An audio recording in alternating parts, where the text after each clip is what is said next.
1. Well, basically, I moved in with my girlfriend. She was off the walls a lot of the time, and lashed out at a lot of people. She had a lot of negative people in her life. She was convinced they were great. Her pupils would get as big as her eyes when she went on these rants and lashed out. I've never seen her eyes change so drastically. And it happened to her mom too when she came over to the house. Her mom came to me one day and just asked me straight up what was wrong with her, and I just had to tell her I had no idea. She would pace back and forth constantly having these freakouts, and they weren't even rational. One night, I was in her sunroom alone, and I felt I was being stared at. I was smoking a cig and put it out right away, went inside and she fought with me, so I went on the couch. Then I heard tiptoes in the bathroom and something coming closer to me, so I yelled, "Get out!" as loud as I could out of instinct. It was gone after that. The next day, the house was quieter. The dog acted less scared, and everything seemed fine, and it was fine for about a week. Her attic always bothered her, so I just touched the string to open it and shivered and jumped back. I almost refused to go up. None of her friends would even go, but I went up with Sage because that's what I read to do.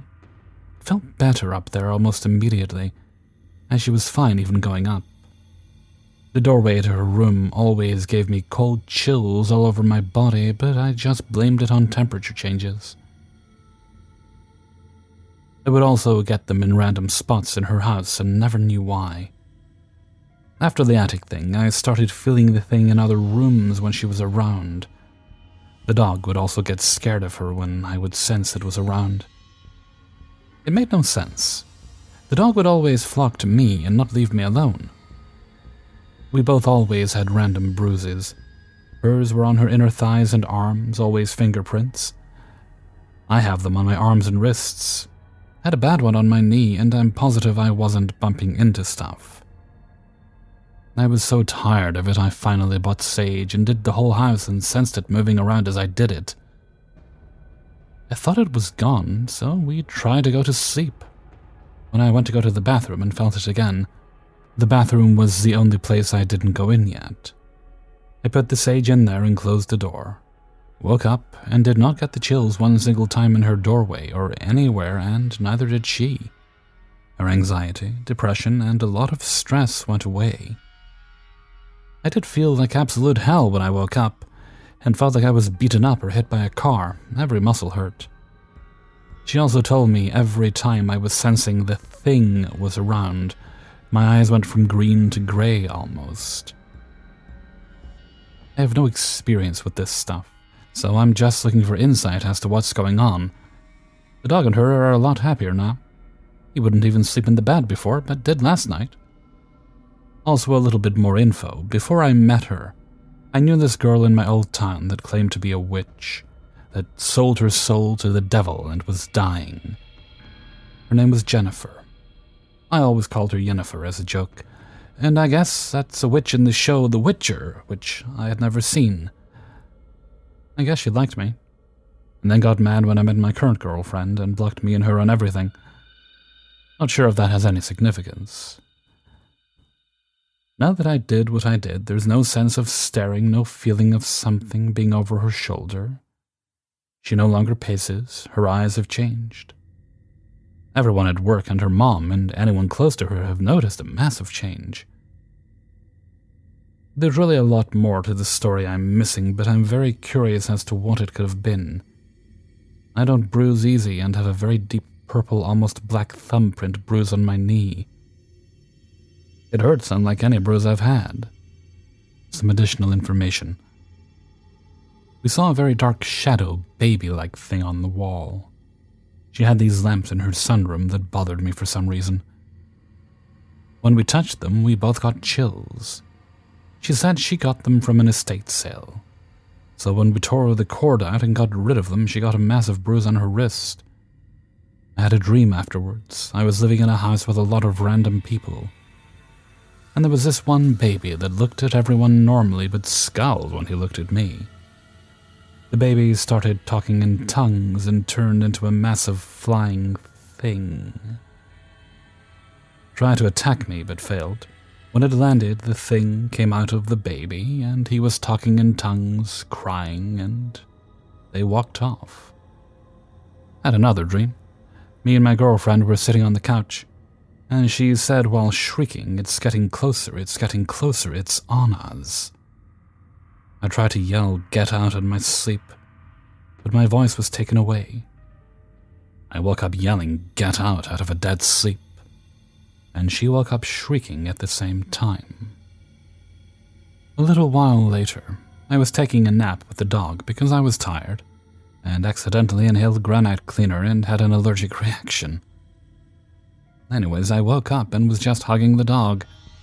Me and the dog both heard her very clearly say, "Bye, boys." Then the door shut. I honestly didn't think anything of it. It was just like, oh, she left for her mom's. I checked my phone because I always do when I wake up, and she texted me pictures of her at her mom's 45 minutes ago. So obviously, I felt uneasy and went to sit on the couch. I got massive chills in the kitchen. Then the dog started literally staring in the kitchen. Wouldn't move his eyes. Then he started shaking so bad and whining, I thought he was having a seizure. I was on the phone with my mom at the time and just told her, "I have to go now," and hung up. I took the dog for a 1-hour walk, and he was fine. That night we sensed it in the room again, and I was so fed up with the bruising and it scaring the dog. I just got up and yelled at the top of my lungs, "If you ever bruise me again or fuck with the dog, you're going to be eradicated." Usually the dog hates yelling or loud noises, but he didn't even move when I did that. He fell asleep 30 seconds later, and it hasn't bothered us since. 2. I want to share this to maybe find out if other people have had the same experience as me. I don't know what to think about it, but I feel just fine. I don't think I'm being threatened or anything. I felt someone touching me, right after I had heard my door close, and not long after that, I was able to hear a door slam shut downstairs. On top of that, I sometimes hear scratching in the wall. The first few times it was probably an animal, but the times after that it wasn't even possible. This was a few months ago. I was taking a nap. Around 2 or 3 p.m. I was woken up by someone touching me. My back was turned to the wall, and I felt on the back of my upper thigh area. Might sound weird, but it felt like 2 fingers gently moving over the fabric of my clothes. It happened once. I didn't think much of it. I thought maybe it was just my imagination or my clothes feeling weird after moving. Anyway, I tried going back to sleep. Then I felt it a second time. The exact same thing. Same spot, same pressure, same feeling. I still didn't do much, wasn't worried or alarmed, just looked around before once again deciding to try and sleep a little more. Right before I was about to drift off, I heard the door to my room close. It sounded like it was softly and slowly pushed shut. And yes, it could just be the wind. It wasn't, though. At that time, I had problems with my door opening and closing due to drafts and it not being fully shut. The easiest solution to that was closing the door and then pushing against it to make sure it shut. That always worked, and I basically did that every single time I came in or walked out, and I was sure the door was fully shut before I went to bed. So I don't know what to think of that. And on top of that, I was alone. No one was in the house. Even confirmed that afterwards by calling my mother and asked her if she might know if someone was here. She told me that my father was still at work and no one was supposed to come over. All of that happened in the span of 30 seconds to, at most, 2 minutes. After that, like not even half an hour, the next thing happened. After hearing my door shut on its own, I decided to study. I was sitting on my bed looking into the book and taking notes.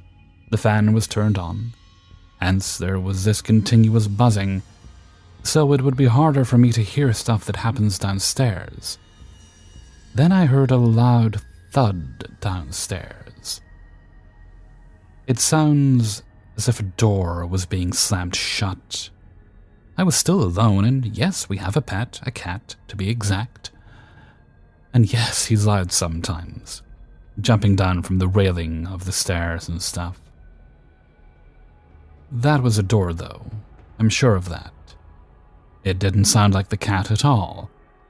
I know the difference between the cat jumping and landing on the ground and a door slamming. When the fan's not on, I'm even able to hear my parents unlock the front door. I can hear them open and close doors. Sometimes I even hear every single step they take in the hallway. But once the fan is turned on, I'm not able to hear that kind of stuff anymore. Nothing of that. My parents have to be pretty loud until I can hear them. After hearing that loud-ass thud, I go downstairs. I knew I was alone, so I wanted to see what that was. But every door was still the same as before. The cat was looking out of a window, watching some birds or so. But nothing changed. I looked in every room, nothing out of place. And the doors downstairs don't have any issues. If they are shut, they stay shut. Even when there's a strong draft. I don't know how to explain any of that, and on top of that, there was this scratching in the wall. Last year, or maybe even the year before that, I heard it the first time. My room has a sloping roof, and it most likely was an animal. My parents noticed something outside on the roof missing. Once it was fixed, I didn't hear it again. So that wasn't that big of a deal. But a month ago I heard it again. In a different wall, though. Only 1 or 2 weeks ago, when I heard it again in the exact wall and went downstairs to tell my parents and get them to come upstairs, it was loud enough to hear over the TV, but stopped shortly after, and when my father was with me, it didn't happen again. My father explained to me that it wasn't even possible. That wall is thick. It's like 30 centimeters of just concrete, then a teeny tiny space of like 2 centimeters or so, and then bricks. There can't be an animal in there that makes such noises. So does anyone have any idea what I could have heard in those situations? I wouldn't necessarily say the touching was anything paranormal. That could have just been my clothes, and on top of that I was still sleepy, so that's probably nothing. But the sounds? Nah, I was fully awake in those moments. And furthermore, does anyone else have experiences like that? 3. During July 2021, the lockdown eased a little in my country, and my friends and I moved out to stay near campus for a month to complete our research assignment for college. The house we were staying at was a bungalow with 3 floors. At the ground floor, our landlord Remiel and his older father lived. The first floor and second floor were rented out to tenants, college girls. At the time, it was just my 2 friends and I living in the big-ass house, because everyone else was back home living with their parents, because of the pandemic. Anyway, so my friend Patience and I were roommates, and our other friend Sabine stayed alone in the room on the same floor as us. We were staying on the second floor of the house. The first room of the floor is where Sabine stayed, and the room at the end of the hallway was where Patience and I stayed. We did feel a little strange at the beginning about living completely alone in such a big house, but soon got used to it. We learned about how our landlord's mother passed away in their same house because of some illness. We didn't think much about it, and our landlord was 5 years older than us, so we were very chilled and on good terms with him. He told us he was very close to his mother. He never stayed home much because he would be partying all night with friends, and his father was in his 70s, so he slept early.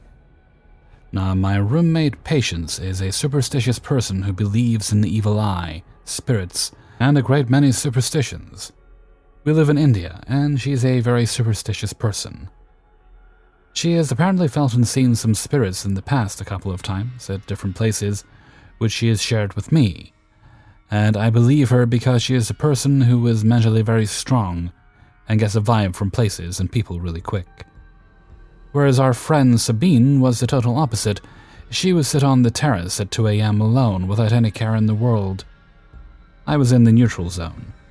I have experienced some creepy paranormal stuff, but I do not like to dwell on them anymore. So the room we were staying in had an attached balcony that looked outside into the main road and front porch, surrounded by trees and stuff. Considering it was in the middle of the pandemic, the curfew would begin at 7 p.m., and no one generally stepped out on the streets after, let's say, 9 p.m. Everything was peaceful and quiet. Now this is where shit turns creepy. Patients used to feel quite gloomy and drained out during the days, and would like to step out of the room. At only our place, but since we were together, we did not feel anything weird. A couple of days later, I heard rapping on our room's door, and after opening it, no one would be there.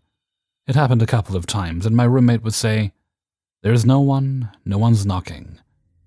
But I was so sure that I heard someone knocking. We heard loud footsteps in the middle of the night around 1 a.m. or 2 a.m. Who could it be? Not our landlord. He used to come back at 3 a.m. every night. Not his father, because he used to be asleep by 9. I used to feel that someone was watching us from the balcony every time I was changing. Patience used to act really weird, and when I used to be out late nights, she would call me frantically, asking me when I would be back. I didn't understand why. At the end of the month, our friend Sabine had gone back to her parents' house. It was just Patience and I. Patience's boyfriend was in town, and they were going on a camping trip, but she was very skeptical about leaving me alone. "Are you sure you can stay alone? You call me if anything goes wrong, are you sure? I don't want to leave you alone. Can't you go stay with someone else?" I was confused because I'm a 20-year-old grown-ass woman who can clearly stay alone for one night. I reassured her, but she was still clearly upset with the situation, but eventually left. I was alone that night in the whole house. The landlord and his father were at some relative's place for the night. I had to cross the hallway to walk to the kitchen to get water, so I did. The entire house had sensor lights. When I filled my bottle, turned around, and started walking towards my room, I felt someone behind me, but I didn't pay much attention to the feeling and reached my room. And before locking myself in, I noticed that the sensor light in front of the kitchen had switched on. It had switched off when I left. I was a little freaked out, but I concluded that it was some faulty thing. Nothing else happened through the night, but just that I felt an extremely negative and gloomy energy throughout the night. The next day I left for my parents' home, and so did Patience. November 2021. My friends and I came back to campus and the house we were staying at during November, and apparently our landlord had moved us down to a new room across the hallway because he had rented our old balcony room to new tenants. I was extremely upset and cried for days just because we were moved. I felt a strange feeling like I was drawn downwards to that room, and if I was not to get back there, I would die. I was being passive-aggressive toward my roommate and acting out. This is when she told me what happened. Patience told me that she would hear the sound of gongrous. A gongrous is one of many small metallic bells strung together to form gongrous, a musical anklet tied to the feet of females or dancers, from outside the room on the balcony. That sometimes she would hear a woman calling out her name in the middle of the night in that room, that she saw shadows passing through the hallways at night when we were sleeping, which she saw from under her door. I was shook because I experienced some weird shit too. I had heard a woman crying at night. The next day I tried to question our house help, who used to work there during the day and worked in the house for more than 10 years, about that room, and the house in general. "I'm so upset, Auntie. We had to move our room," I said. Her face seemed to get cold and she didn't make eye contact with me, but blurted out, "It's good you left that room. You both stay here. Don't go back to that room. This room would be good for you." It's weird because there was nothing special in our new room. No balcony, not a bigger closet or a bigger bathroom. Although we adjusted there well, and surprisingly, nothing strange happened with us again. We stayed in that house until April 2022. I still miss that balcony sometimes. 4. So it was around February of 2017. I was 15 and had a dry throat at the time. But that year I wanted to build a shed in the middle of the woods of my backyard, mainly just to hang out. As for a fun project to do with my summer months. So on a cold, dry, windy, but yet sunny day, probably around noonish or late morning, I started to hike alone in the woods of my backyard to begin to find a spot to put down this shed on. The shape and the geography of the section of the property that has the woods is weird. The woods part of the property pokes out like the Oklahoma Panhandle, and to get to the deepest woods of my property, where I wanted to build the shed, you must walk up a hill and then that hill eventually plateaus. Also, that hill is easily the tallest in the general area, and on the day my encounter happened, I was able to see hundreds, if not thousands of feet, especially since there were no leaves on the trees. All in all, it's a 2-minute hike, and in the woods you can see things like rusty barrels and metal fences, mainly because back in the day my backyard woods was a popular hunting spot, which is evident with the rusty metal barrels and the beer cans I found dating back to the 1980s once. But yeah, I hike up through the property and I make it to the plateau hill part. Also note, there was someone's house probably a little over 100 feet from where I was. I had a pretty good viewpoint of their entire property, and then there was a barren and someone's house quite far from where I was, but definitely seeable. So for a couple of minutes I started looking for good spots to put this shed. I eventually picked one and started imagining how I would build the shed. I wanted to start from scratch. While I was doing this, I started to hear a 5-note whistle song way in the distance. Now, I'm not a musician, but I'm going to try my best to describe it. It was 2 notes, were long flat notes with a short break between the 2 and the next one. Then followed by a higher pitch swinging up note. Then quickly a normal swinging note. Then back to a long flat note with a higher pitch than the first 2. And whoever was whistling kept repeating it. I looked around for a couple seconds to see if I could find whoever was whistling. It sounded like it was coming deeper into the woods way downhill, but I didn't see anyone. I also checked the house and barn to see if I could see anyone, and sure enough, there was no one. What I also thought was strange is that I didn't hear rustling of leaves either. The whole woods was covered in them, and rustling of leaves is loud and could easily give away your location.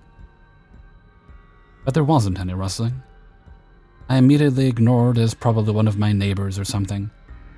Also, please note that the whistling was definitely not an animal and rather a human. Birds have a chirp-like whistle, but this whistling was more breathy like a human. So I went back to my spot, content that it was a person walking in the woods. After all, this was a pretty logical conclusion. But the whistling kept getting closer and louder, still playing the same 5 notes too. And still there is no one to be seen, and no rustling of leaves to be heard. I was very stubborn that it wasn't paranormal, and that it has to be a person, despite the fact that whatever is whistling is coming towards and still have no clue of who or what is whistling to me. The whistling was going on well over a minute now. And eventually it sounded so close to me that it was like someone was quite literally whistling to me 5 feet away. It sounded like it was coming from all directions, so now I started to get a little spooked. I then concluded that whatever this whistling is could be a threat, so I started making my way back to my house, a 2-minute hike. One thing that I forgot to bring up is that I didn't run out of there or anything, I just walked back home. I was kind of spooked, but not terrified or anything. I also felt like if I ran, then whatever was whistling at me would pop out and chase me, so I walked and stayed calm to keep whatever it was at a stalking and taunting phase. Because it sure did feel like whatever was whistling at me was definitely stalking and taunting me. Now I have to be real with you, this next part of my experience felt quite trance-like, so I could have just hallucinated this part, as well as whistling. And I've had things like sleep paralysis episodes several times in my life, and plus, when I'm really tired, I do hallucinate things time to time. But I definitely wasn't tired at the time, nor have I ever had a hallucination episode this big and long, ever. All of my tired hallucination and sleep paralysis episodes last for a fraction of a second to several seconds. So, if this was a hallucination, this would be by far the craziest one I've ever had. So back to my story. I'm about a minute away from making it to my backyard of my house, still hearing the whistling and such, and I decided to look up, and there it was. Something that was all grey, blurry, no face, no features, a humanoid-like thing, was flying above me, counterclockwise. It could have been maybe around 5 to 6 feet in height, and had a wingspan around the same. The thing had the silhouette of a person, with a head, 2 arms, torso and legs, kind of looking a T with a circle on top, acting as the head. I still trusted my gut, and instead of running, I kept walking, despite the threats it kept me safe for this long. So, might as well keep doing it. Then finally, I took 1 step onto the grass of my own backyard, and suddenly everything weird stops. No more whistling, flying thing, or feeling being in a trance. I remember smelling roses, though, like it was peaceful. Just after that experience, I didn't want to build the shed in the woods anymore. And for years, even a little bit to this day, I hate being near those backyard woods by myself. The reason why it took me a long time to talk about this story is because I ruled it as a paranormal ghost encounter, and the grey thing as possibly an angel for years. But it wasn't until a few months ago I was reading some cryptid wikis and heard about the Kinderhook blob monster, and there are a bunch of similarities between my encounter and the blob sightings. First, I don't live crazy far from Kinderhook.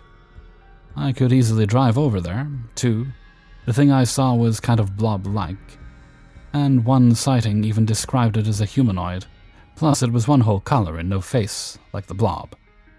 And finally, 3 had whistles and flies, which could help explain why I couldn't find anything in the woods. Because it was flying above near the trees, which, to be honest, is kind of funny how oblivious I was to that. And well, yeah, I definitely heard some whistling. What do you guys think? Do you have any realistic or paranormal answers you would like to address? Let me know. 5. Let me start by saying, before this sequence of events, I was 100% a non-believer of paranormal. I'm still in shock of what I witnessed yesterday. But I'll tell you the whole thing from the beginning. 1 month ago in my apartment building, some weird noises started, like someone was doing some construction work in their flat. I didn't pay much attention. Someone could be repairing stuff, or something of that sort. It started on a Friday, and it was almost always in the afternoon when it started, ending like at 2 or 3 a.m.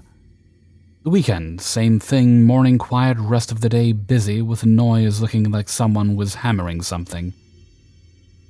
Everyone that was on the right side of the building, my side, was starting to get annoyed, because everyone wanted to rest, to be able to work on the next day. Of course, we started to try to find the location of the source, to try to pin down this to some apartment.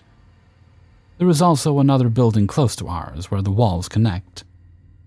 I've gone to every apartment, I've put my ear near the lock, and almost no sound, just propagation. The flat most affected is my upper neighbor, where she lives with her daughter. We thought that it would be the apartment above her making all this noise, even though the water supply is shut down, same with electricity, so logically no one should be living there. But we had to be 100% sure, so we called the owner and asked her kindly to open the apartment so we could check if someone was using it, or had forced an entrance. No one was there, and the noise could be heard. It was coming from the apartment under, where my neighbor above lives. So we ruled out that the inhabited apartment was the source.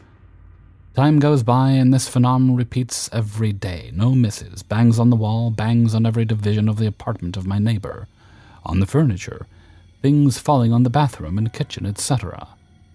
Police were called 3 times, but of course they couldn't solve anything. They entered this flat, also heard the noises, but could not pinpoint where all the sound was coming from. It also travels very fast from the kitchen to the living room, etc. Also the corridor, this is on the 1st floor. We started to bang the wooden walls, and we would have replies, more bangs from this unknown source. Even asking questions and saying, knock once for yes, knock twice for no. We would get replies. If I knock 1 time, 2 times, 3 times, 4 times, etc., I would get the same number of knocks answering me. It is very weird. Fast forward to last days. Both my neighbor and her daughter went away for the weekend. Magically, the sounds stopped.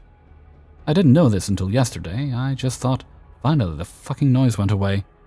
They returned yesterday. And guess what also returned? Yeah, that's right, knocking hell again. So I was in the corridor with both my upper neighbor and another from the same corridor chatting. Both her and her daughter were outside the flat, her daughter playing with the other girl, the other neighbor's granddaughter. And by this time, zero noises. We were all chilling in the corridor, but later on, her daughter went inside to pick a doll to play. We started hearing the knocks again. Every single time her daughter went inside, we would hear 3 to 5 seconds of the knocks. So I asked my neighbor, "Can I go inside?" She replies, "Yes, of course." I went inside, full silence. I stood there like 30 seconds. Nothing. I came out. Asked my neighbor if she can go inside as well. She goes inside, 0 knocks. We ask her daughter if she can go inside again, and boom, knocking all over the place. I kid you not, this didn't miss like 10 of the 12 times she went inside. Every single time knocks. Later on, the other neighbor arrives in the corridor. We did the same thing. He went inside, 0 noises, daughter goes, full-blown knocks. I don't know how to deal or solve this situation. After what I've witnessed, I'm 100% sure this is something out of this world. 6. I've always been the skeptic type, never truly believing in entities or paranormal things in general, partially because of the way I was brought up. I never really got to talk about paranormal things. If something did happen, I would just shrug it off or explain it somehow. But this was the beginning of a string of happenings in my home which I just couldn't explain. This specific occurrence occurred when I was 12. It was so vivid in my mind, almost if it happened just yesterday. It was a fairly normal day, my mum in the study room, my dad in his room, and my brother also in his room. I left my brother to go grab some snacks for us.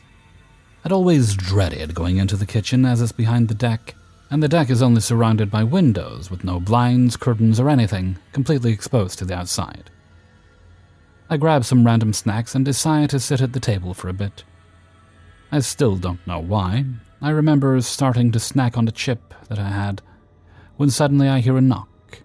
It was faint, but you could definitely hear it. At first I didn't think much of it, because the roof of our deck is like this sort of plastic material, and birds always hop around on it, creating the same sort of noise. So I continue to munch on what I'm eating, not looking up at all. A second knock sounds much more firm, like an actual knock, but I still don't think anything of it and continue to eat. I love it, if you couldn't tell, not looking up. But it's not registered in my mind that, oh yeah, that kinda sounded like a knock. Which honestly sounds really dumb thinking about it now. It could have been anything. A third knock sounds, and I finally look up. There at the window, facing my direction, was an extremely tall thing.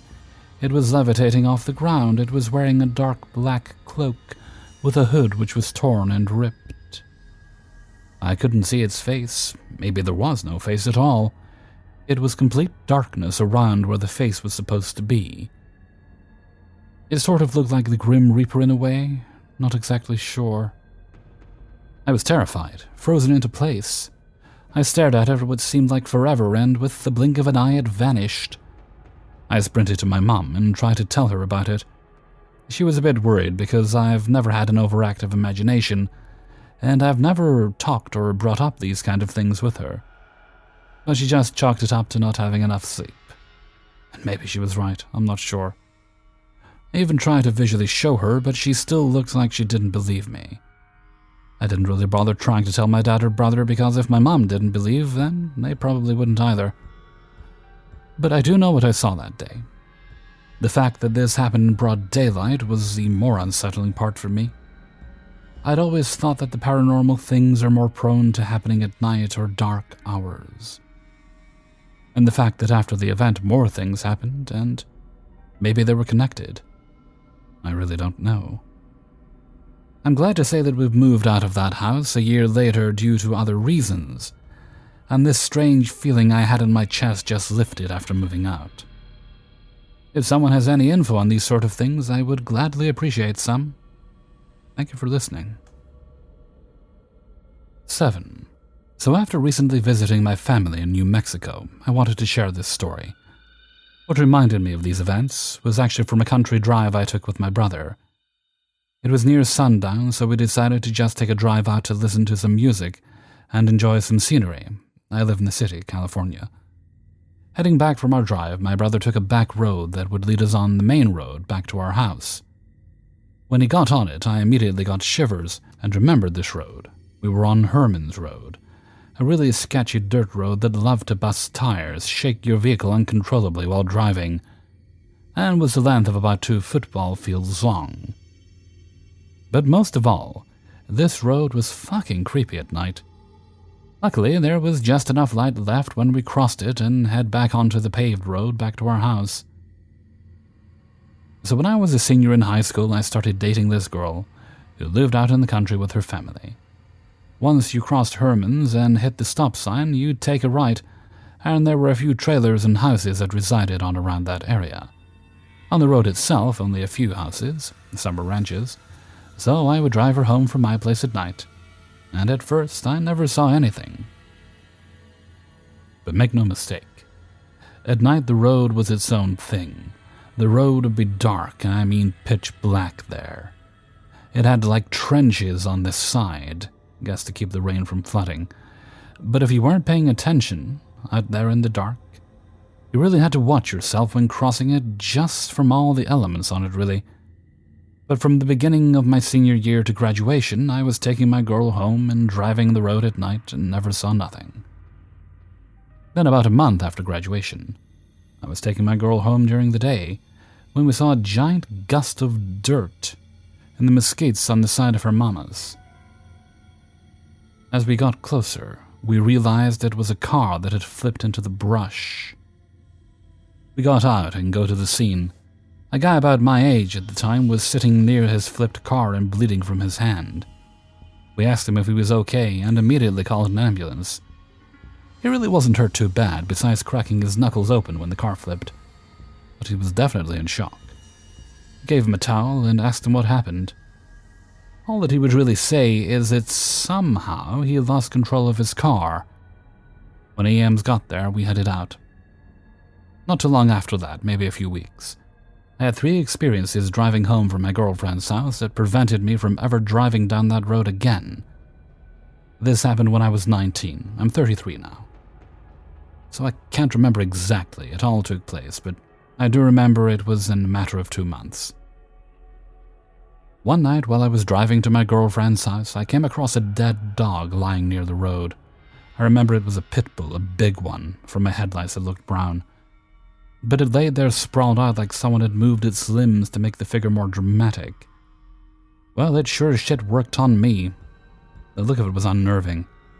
I told my girl about it when I got there, and we thought maybe a neighbor's dog got hit and someone tried to move it.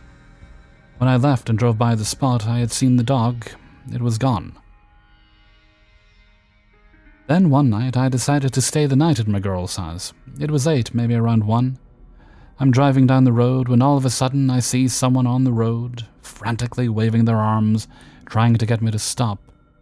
I remember it really startled me, so as I get closer to where they are waving, I start to pull over to see what's going on.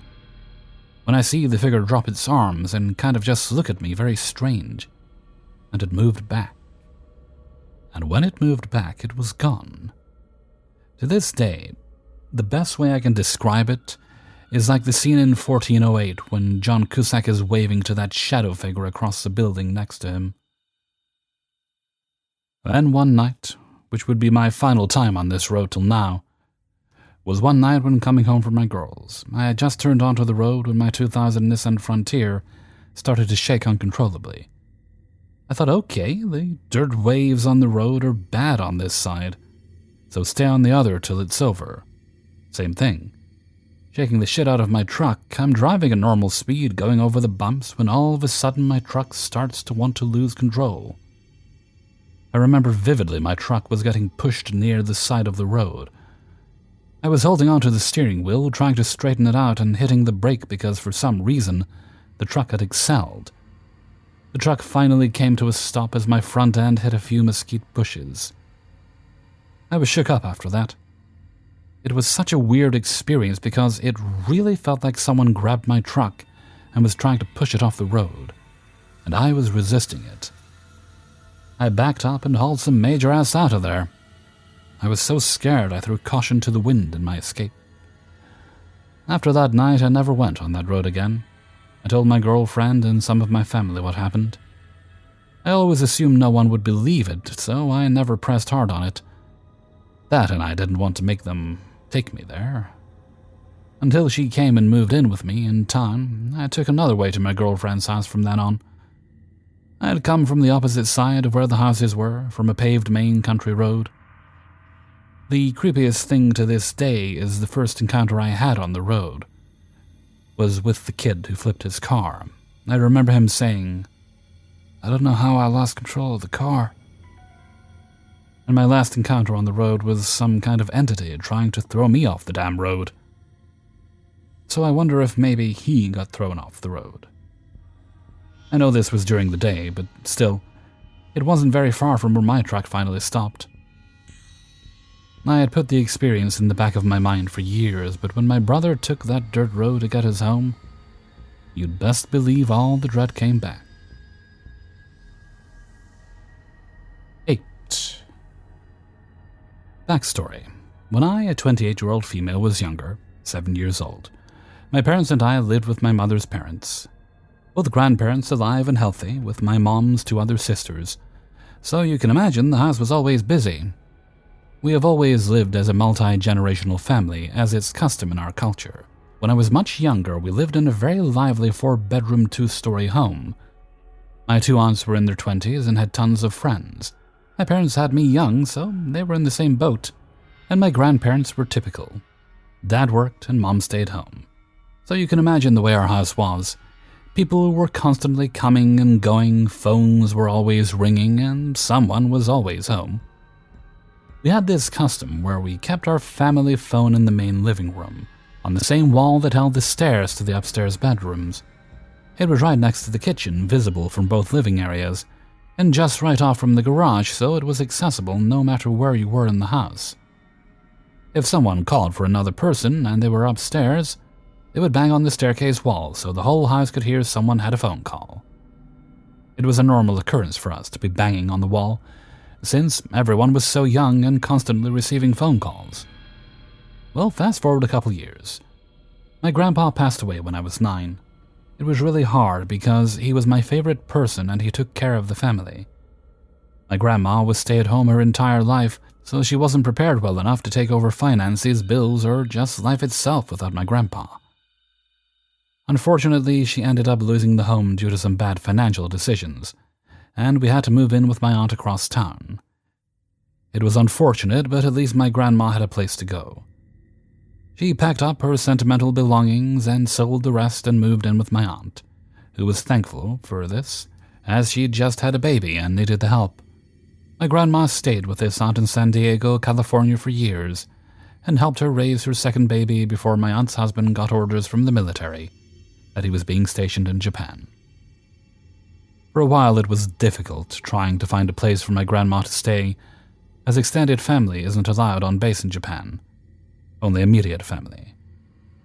Especially because grandma was now in her mid-70s.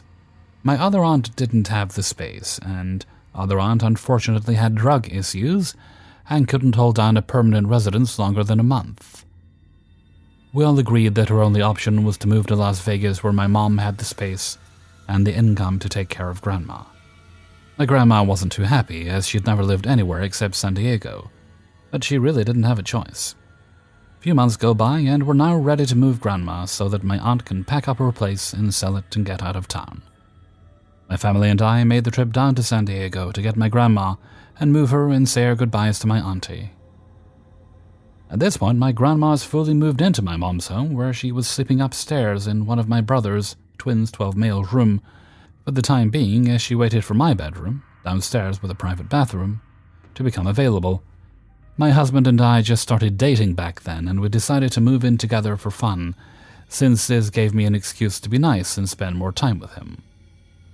My grandma had been in Las Vegas for about 4 days now, and was still getting adjusted, but she enjoyed it, because her casino was now a 10-minute drive. One night my husband and I had just come back home to my parents' home at 2 a.m. after going out. We stopped to get some food and ate it in my mom's kitchen. We're talking and laughing in a whispered tone because my mom's house was tile, and it was 2 a.m. so we didn't want to wake anyone up.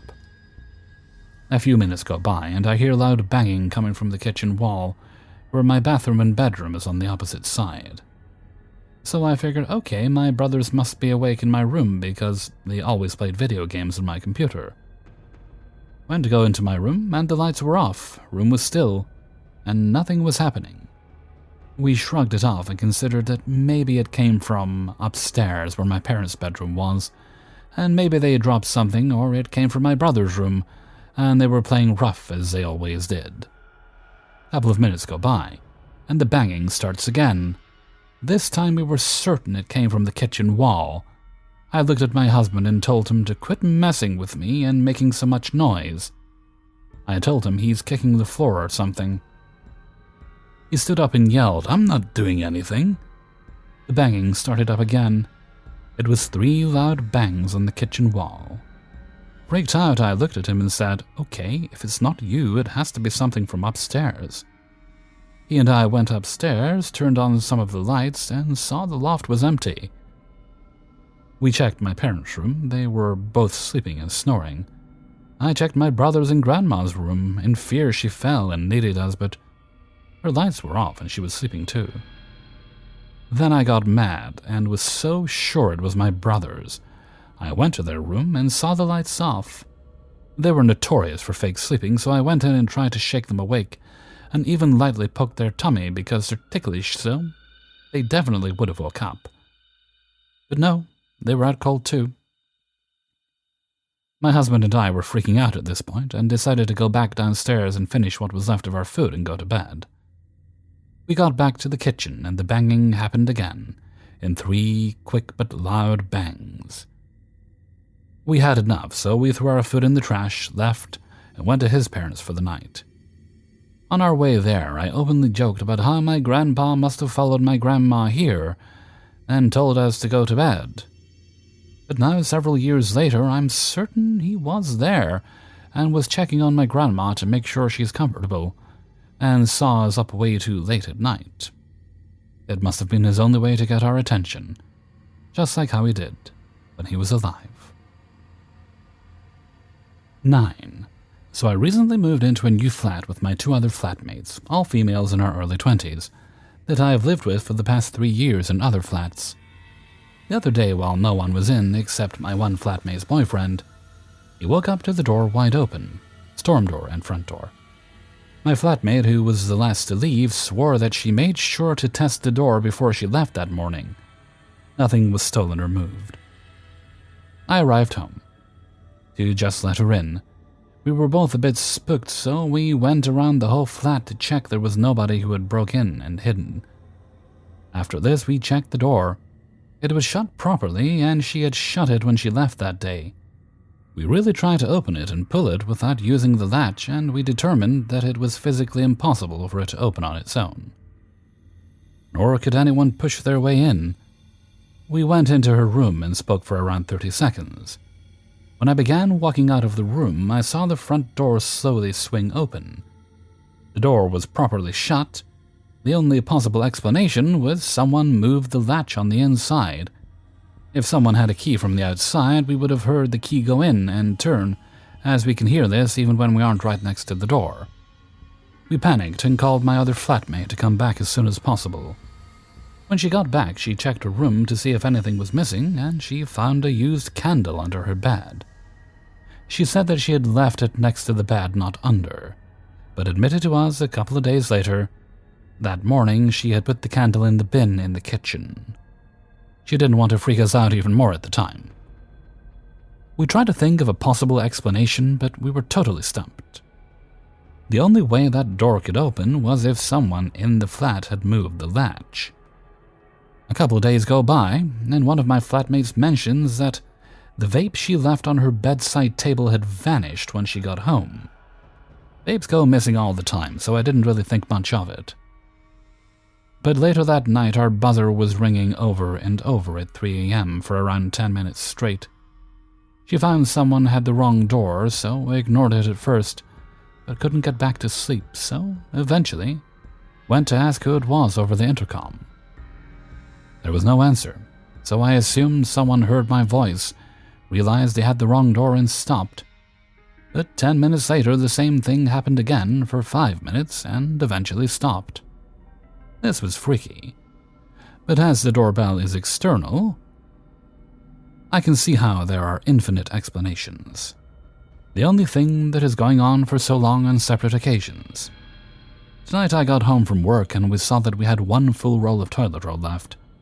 So I made a mental note to buy more, as this would likely only last until tomorrow. I went to the toilet a couple hours later and noticed it was gone.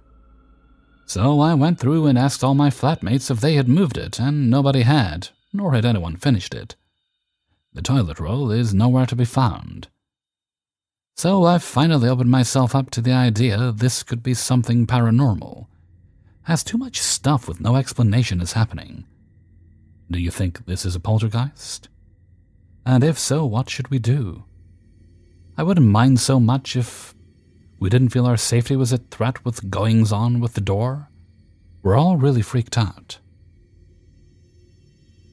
10. Okay, so this just happened to me a few hours ago in the middle of the day, and I am really freaked out.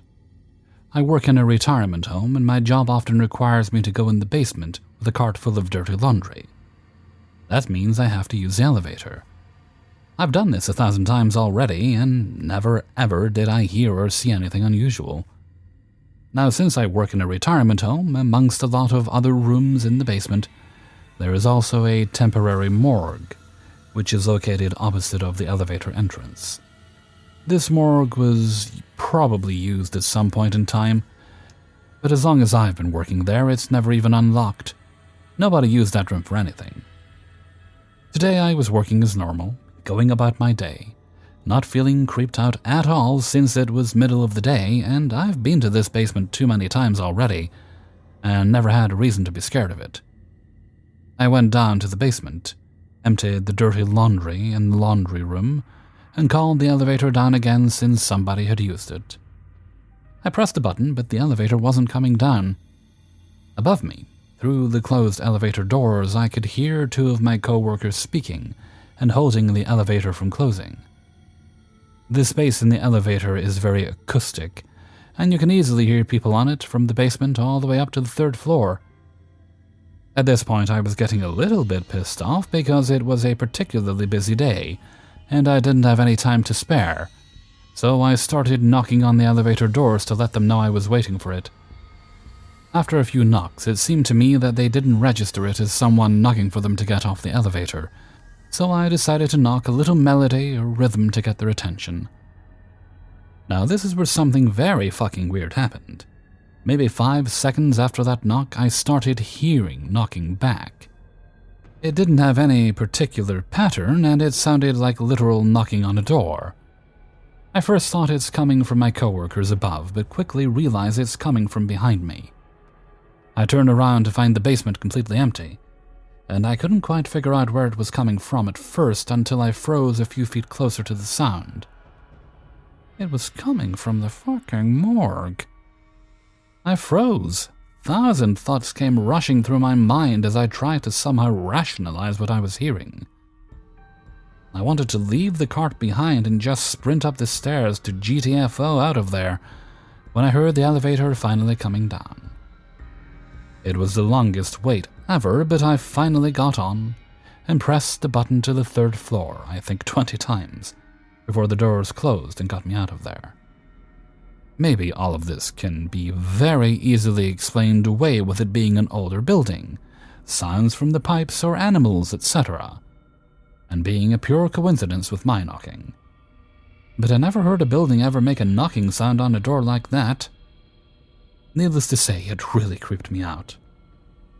Anyway, this is my first paranormal experience ever, and I'm interested to know if anybody has had similar experiences, or has an explanation for whatever the fuck that was. 11. Many of you may have heard of Salisbury Hall and the White Lady. In my whole time working there, I can't say I saw the White Lady, but I did have one encounter that I don't think I'll forget. I used to be a cleaner for the small huts that people could stay overnight in. I never went directly into the hall, only walked past it when leaving and entering the grounds. But still, scary things happened. I would hear footsteps on gravel coming towards the hut I was in, but no one was there. I had the occasional knock on the doors and windows, and even heard faint voices and mumbles. But that became normal after a while. The scary part is when the little girl showed up. I was cleaning one day, and it was chucking it down, so I kept all my stuff inside and only went out when moving between huts. I heard a very muffled knock at the door, but didn't see anyone at the door window, so I wrote it off as just another scary noise. There was a mirror directly across from the door, and when I turned around to face it, that's when I spotted her. She had fairly pale skin, brunette hair tied into a ponytail with a ribbon, and an oddly fancy but old-looking dress. It was very common for us to host weddings there, but as far as I was aware, there wasn't one that day or the next. When I turned to face the door again, she was gone. Confused, I carried on my cleaning when, about 10 minutes later, I heard a knock again. This time she was really at the door. I was used to people asking me questions and such, but I didn't know what a child would really want. I opened the door, and she asked if I could help her open the door to the hut across from me. She said her mum was at the cafe, and she forgot to grab the key off her. I wasn't as hesitant as I should have been because it was only a little girl. I walked over with her and let her in. I was confused as there wasn't any luggage in the room. The beds were messy, and it was freezing cold with a window left open but no bags. I assumed she had just got here and her bags were in a car or something. Regardless, she thanked me and I went back across. I finished my clean and then pulled up the list I had made on my phone of what cleans I had that day. Her hut was on the list. I had never been so confused in my life. I decided to go back to the hut I had left the girl in to ask if she got the right one. The window had been closed, and when I went to pull the handle down, the door was locked. I peeked through the window and saw the girl wasn't in there. I went back into the room, and it was no longer cold. The heating was on, and everything looked as though a family had just left, like it was a regular clean. I never saw the girl again, but I'm 100% sure she wasn't human. I don't know what I saw and spoke to that day, but it was not a little girl. 12. So I've been able to see what resembles a mist of static in the air since 2018. It happened spontaneously, and I'd previously never had a single experience which I'd consider paranormal. I don't consider myself sensitive to the paranormal or anything like that. This perception of static mist is essentially the only perception I have ever had which I could consider to fall under the category. A few related phenomena are mentioned later in this post. Another way of describing it is vibrating points of light. I have no idea what it is, and why I seem to be unable to find more information on it. I don't believe the static mist is visual snow. It is three-dimensional, and doesn't move when I shift my body's position in space. Hence why I believe it is an external phenomena, not an internal hallucination or an optical aberration. If what I'm seeing is truly located in my external environment as I theorize it to be, why isn't it reported of by more people in the paranormal community? I've spoken to a few strangers online who claim they can see it too, and I found a paranormal-related book online which has descriptions matching my experience. Yet so many other paranormal phenomena of which I have zero first-hand experience have entire communities of individuals dedicated to them, whereas I can find practically nothing on this. This lack of information frustrates me because I am fascinated by this static mist and curious to understand more about it. When I relax myself into a semi-meditative state of consciousness, the perceptions become much more pronounced, so that what usually looks like a thin mist starts to solidify right before my eyes, condensing until it resembles steam. When I focus on an area of the mist intensely enough, the resulting solidification that begins to occur honestly resembles the preliminary glimpse of some kind of entity or being who was already inhabiting that location, but was previously invisible to human sight. That is my guess, anyway. I also perceive segments of it moving around in space at extremely rapid speeds, in what resemble thin clouds of smoke darting all around my bedroom. Again, I believe these might be entities of some sort, doing I have absolutely no clue what. They often come near my head and just hang around there, but I'm not sensitive enough to be able to pick up on any other information about them, like their intentions. I can only see a hazy patch of mist, nothing more. Actually, I sometimes think I can feel a slight cool breeze on my skin when it's near me. Does anyone have any idea what that could suggest about the nature of them or it? Or it could simply be an existing temperature differential in the room itself rather than something paranormal. In low light, the mist becomes much more perceptible, such that every night I essentially have to mentally ignore the sights of these patches of mist zipping by my head and situated in every crevice of my room. That's what I'm seeing right now, as I write this post in the darkness of my bedroom. I've tried communicating to them verbally, asking for some kind of sign that they exist and can understand me, but I've never observed any response to be given. Additionally, I can see auras around physical objects to a very, very faint degree. People, plants, rocks, and so on all have this colored outline around them. As with the general mist, these auras become wider and more pronounced the deeper the state of consciousness I am in. The most memorable one I have seen emanated roughly a foot away from the subject's body and was maroon in color. I can also see a massive blue ring around the moon at night. The blue ring appears to pulsate away from the moon's surface every 3 or so seconds. I've heard from a few online sources of alternative information, like the raw material, to name an example, that our moon is an artificial satellite, and I have since wondered if this blue pulsating halo was some kind of demonstration of that. Seeing this pulsating blue ring around the moon still unnerves me to this day, more so than the general mist or the colored auras. I'm frustrated and confused. I have literally zero other paranormal experiences in my entire life, hence why I feel so isolated, even from the paranormal communities of the world. Since the one type of experience I can attest to is not reported of by basically any of their members, while the experiences most frequently shared are ones that I've never had any first-hand exposure to. Do any of you have experience, knowledge, or theories as to what this might be?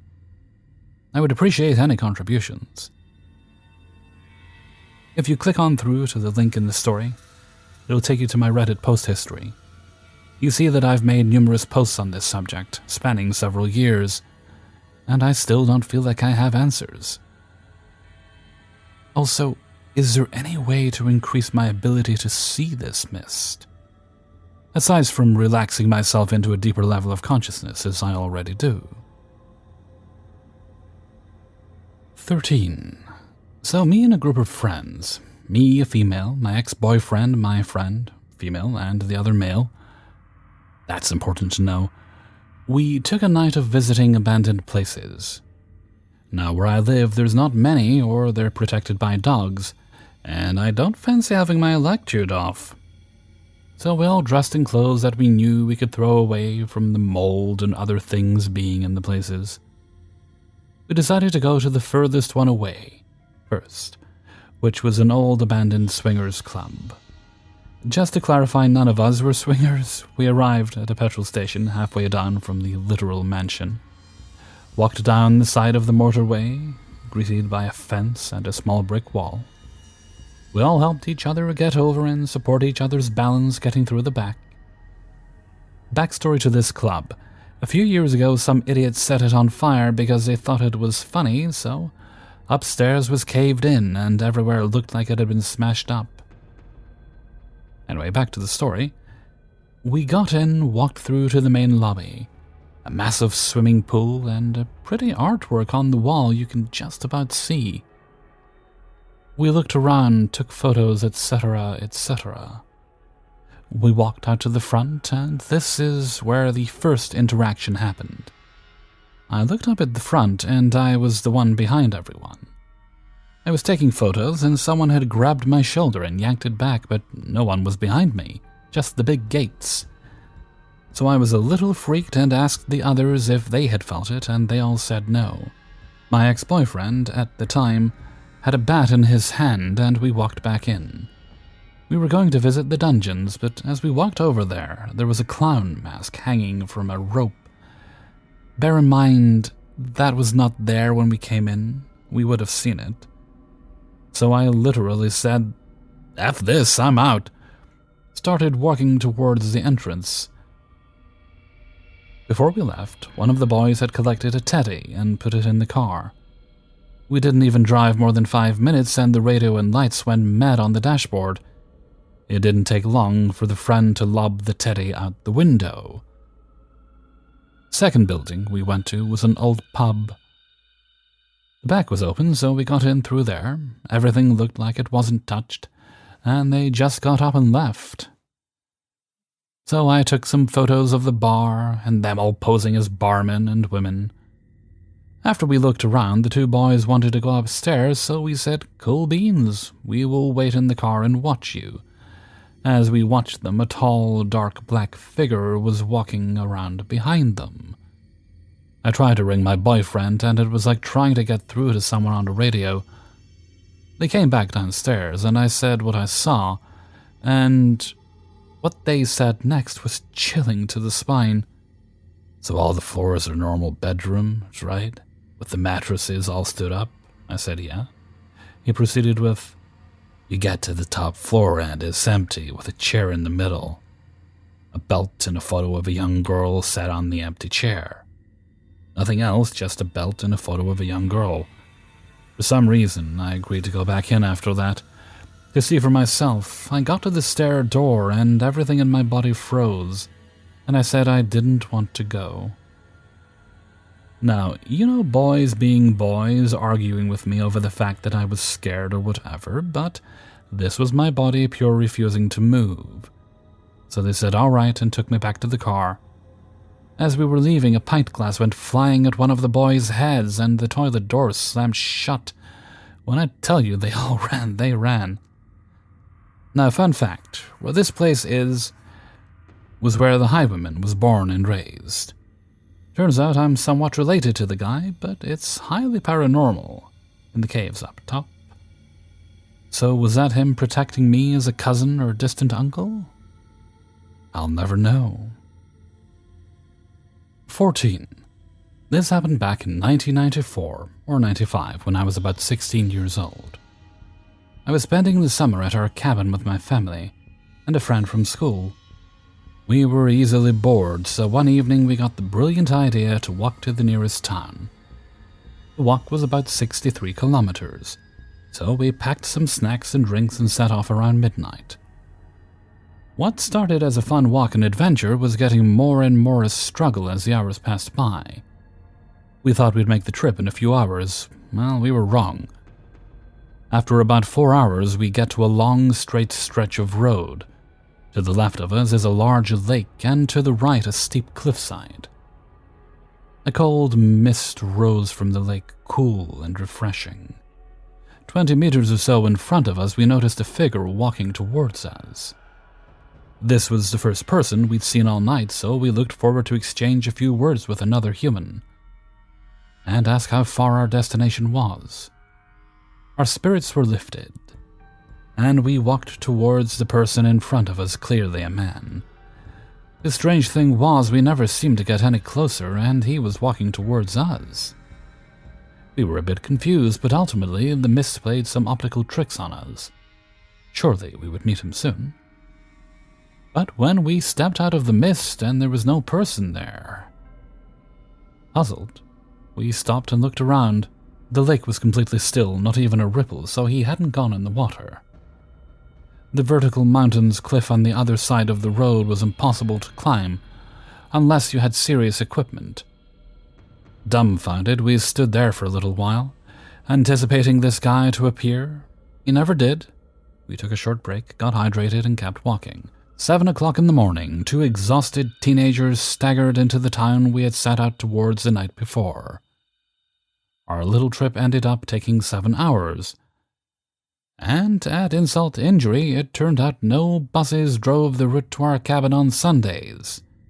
This was a Sunday. Defeated, we found a payphone and called my father. Moments later, he and my grandpa were on their way to pick us up. The wait was only 30 to 45 minutes, but it felt like an eternity. We were so incredibly glad to see them drive up. My friend and I got in, just sat in the back, half asleep. On the way back, my grandpa started telling a story from the early 60s.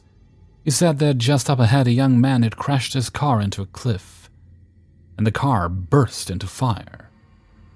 The next day, a passing motorist found the burnt-out car and the dead guy several hundred meters away.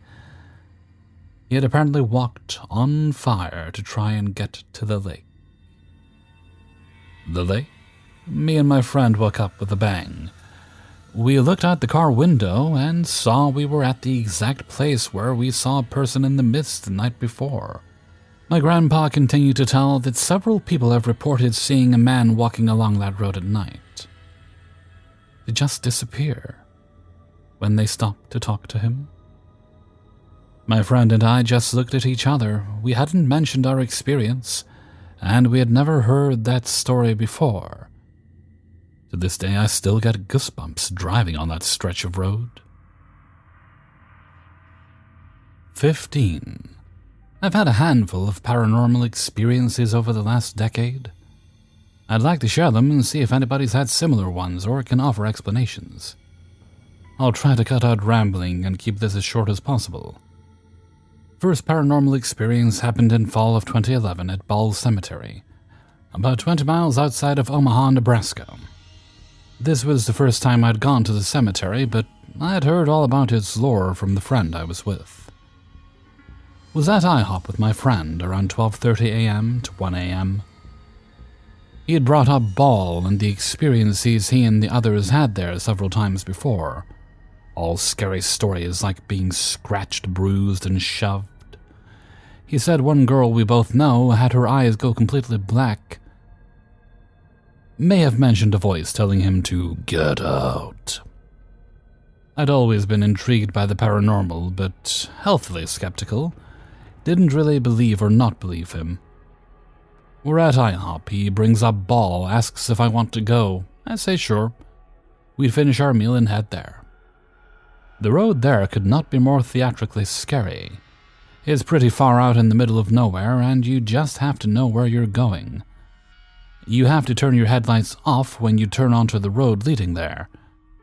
Whoever the caretaker of this place was, understandably, not fond of people screwing around out there. And they apparently had a shotgun they weren't shy about firing off, and a large dog that roamed around the property. There's no trespassing signs everywhere. It's a one-way in, one-way out type of setup. You come to a fork in the road and curve left into a woodsy patch. The trees make this patch of road feel like a tunnel. You emerge from the tree tunnel and you're there, and it's terrifying. The road is a gravel loop. The way you come in is the way you get out. The cemetery itself has a gate. It was hanging open this night, but sometimes it's chained shut. My friend parks, and I don't want to get out of the car. We bitch back and forth at each other for a bit. I say I'm scared. He gets fed up with me and says, "I've got a gun, I'll shoot the ghost," and demands I get out of the car. We go into the cemetery. It's very dark, but not so dark that you can't see. Silhouettes of trees and headstones are clearly visible. I grab my friend's hand and will not let go. I'm going into this situation freaked out because 1, don't want to get caught, and 2, a lot of what haunts this place is apparently not friendly. My friend knows his way around, so I'm holding his hand and following him. We're in the middle of the cemetery, and suddenly it gets really dark. SpongeBob advanced darkness, not normal dark. I stopped walking because I couldn't see anything. We're just standing there. I moved my free hand around in front of my face to see if I could see it. I couldn't. No silhouettes of anything, just pitch black. Figured my eyes were adjusting or something. Regular dark fades in, silhouettes are visible again, and off in the trees in the opposite direction of where the house on the property would be, I saw 2 circle-shaped lights. 1 orange orb and 1 blue orb. They were just moving around, smoothly and silently out in the trees, weaving around. They didn't look like flashlights, but my rational brain thought, maybe they are. Until they started doing this. They would never disappear, but they'd be in one spot and then they'd be in a completely different spot. They'd just be in one place and then be in another, all while never actually disappearing from sight. They'd be closer, then farther away, all while never disappearing. There was no noise. It was so quiet. If it had been somebody out there, I think they would have been making some sort of audible noise, talking, footsteps moving around through branches and debris, etc. They did this for a while, then just disappeared. Shortly after that, we heard a dog start barking and left quickly. Any thoughts or insights on what that was? 16. I was a skeptic, and don't have many experiences with the paranormal. But with the very few I had, this one probably had the most impact. Back in college, I used to volunteer for a college group that organized regular recollection retreat weekends for college students. I live in the Philippines, which is primarily a Catholic country, so this was a normal thing. One of our usual venues was an old dormitory in one of the most prestigious universities in the Philippines. It's popular not only for the education they offer, but also due to their rich history. They've been around since the 1860s and had also played a part during World War II. The dormitory we used was quite small, just enough to make it easy for everyone to move around during the activities. It was a 2-story rectangular-shaped building. The first floor had the dining area and the kitchen. Most of the major activities were held on the second floor, since it had both the conference room and the small chapel. These rooms were on the opposite side of a long hallway, while the bedrooms and comfort rooms were spread across the hall. There was one activity that was performed during the late hours of the night. All the lights were turned off, and the whole venue was only lit with candles. The activity involved multiple stations for each participant to go around to. The final station of the activity would be in the small chapel on the second floor.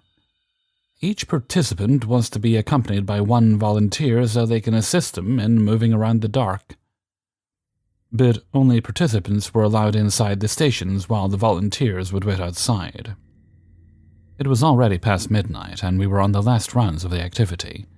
Most participants have already reached the final station, so almost all the volunteers are waiting in one place. We were sitting there quietly and checked which of the volunteers and their participants had not yet reached the final station. We counted that there was still 2 or 3 to go, so we waited patiently. After a few minutes, our silence was broken by the sound of crying and running footsteps from the other end of the hall. It was running towards our direction. We felt more worried than scared because this was a familiar voice. We figured it was one of our volunteers. Eventually, she emerged from the dark. She was covering her face tightly, and was trying hard not to let out her sobs. We couldn't get anything from her as she was so hard and panic for her to speak. When she calmed down a bit, we asked what happened. With struggles, she explained to us how she was in the comfort room from across the hall beside the conference room. When she got out of the stall, she was surprised to see an unaccompanied participant in the comfort room. The participant was facing the sink. The volunteer stopped the story from there. With wide eyes, she asked us in Filipino, "Do we have a candidate or a volunteer who is wearing a tank top or striped pants?" No one answered. When she saw the confused looks on our faces, she cried again and shouted. She turned towards me and she was faceless. No one knew what to say. We didn't know whether to believe it or not. We just tried to calm her down. Nothing was mentioned about the incident the following day. I guess we all decided to just forget about it or to believe that it was just fatigue that made her see things. The regular retreats went on consistently. We would still use the same venue multiple times and no similar incident happened. After a year, I was invited to volunteer again. No other volunteer from the incident was able to say yes to the invite, since they were all busy as most of them are already in their senior year in college. All the activities went smoothly. During the second night, as everyone was starting to prepare for bed, I made rounds to all the bedrooms to check if any of the participants needed anything. Everyone was pleasant and was just happy to get some rest. As I was about to leave one of the rooms, one of the participants approached me to ask, "Is there a volunteer wearing a tank top and strapped pants?" I was stunned. This participant was a total stranger to any of the previous volunteers. There was no way he knew about this story before that weekend. I never got to answer him back. I just left the room and told nobody until the end of that weekend. 17. The world of the paranormal has been a huge fascination for me ever since I was very young. I loved hearing stories of ghosts and aliens and such. This fascination was passed down to me by my dad, who also loved those types of things. A lot of our time spent together was spent watching shows like Ghost Adventures and Ghost Hunters. When I was in my early teens, my dad came across a local group of paranormal investigators in the Utah area where we live. They happily accepted my dad into their group, and he was able to financially support the group in ways that none of them could. Occasionally, he would take me on their various hunting nights, which took place all over the Wasatch Front here in Utah, usually in places of historical significance.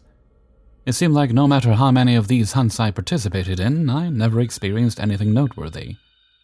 Most of the time, due to my young age, I was the camera guy and sat with the monitors connected to various cameras set up in the location. It was always boring. The group seemed to always have better results when I wasn't present. My initial experience happened when the group was investigating the haunted house in Salt Lake City called Fear Factory. This place is still up and running. I believe it's an old cement factory or something like that. Anyways, we were allowed to access the property after hours. I don't remember all of the details, but this particular night, there were a few psychics on the hunt with us.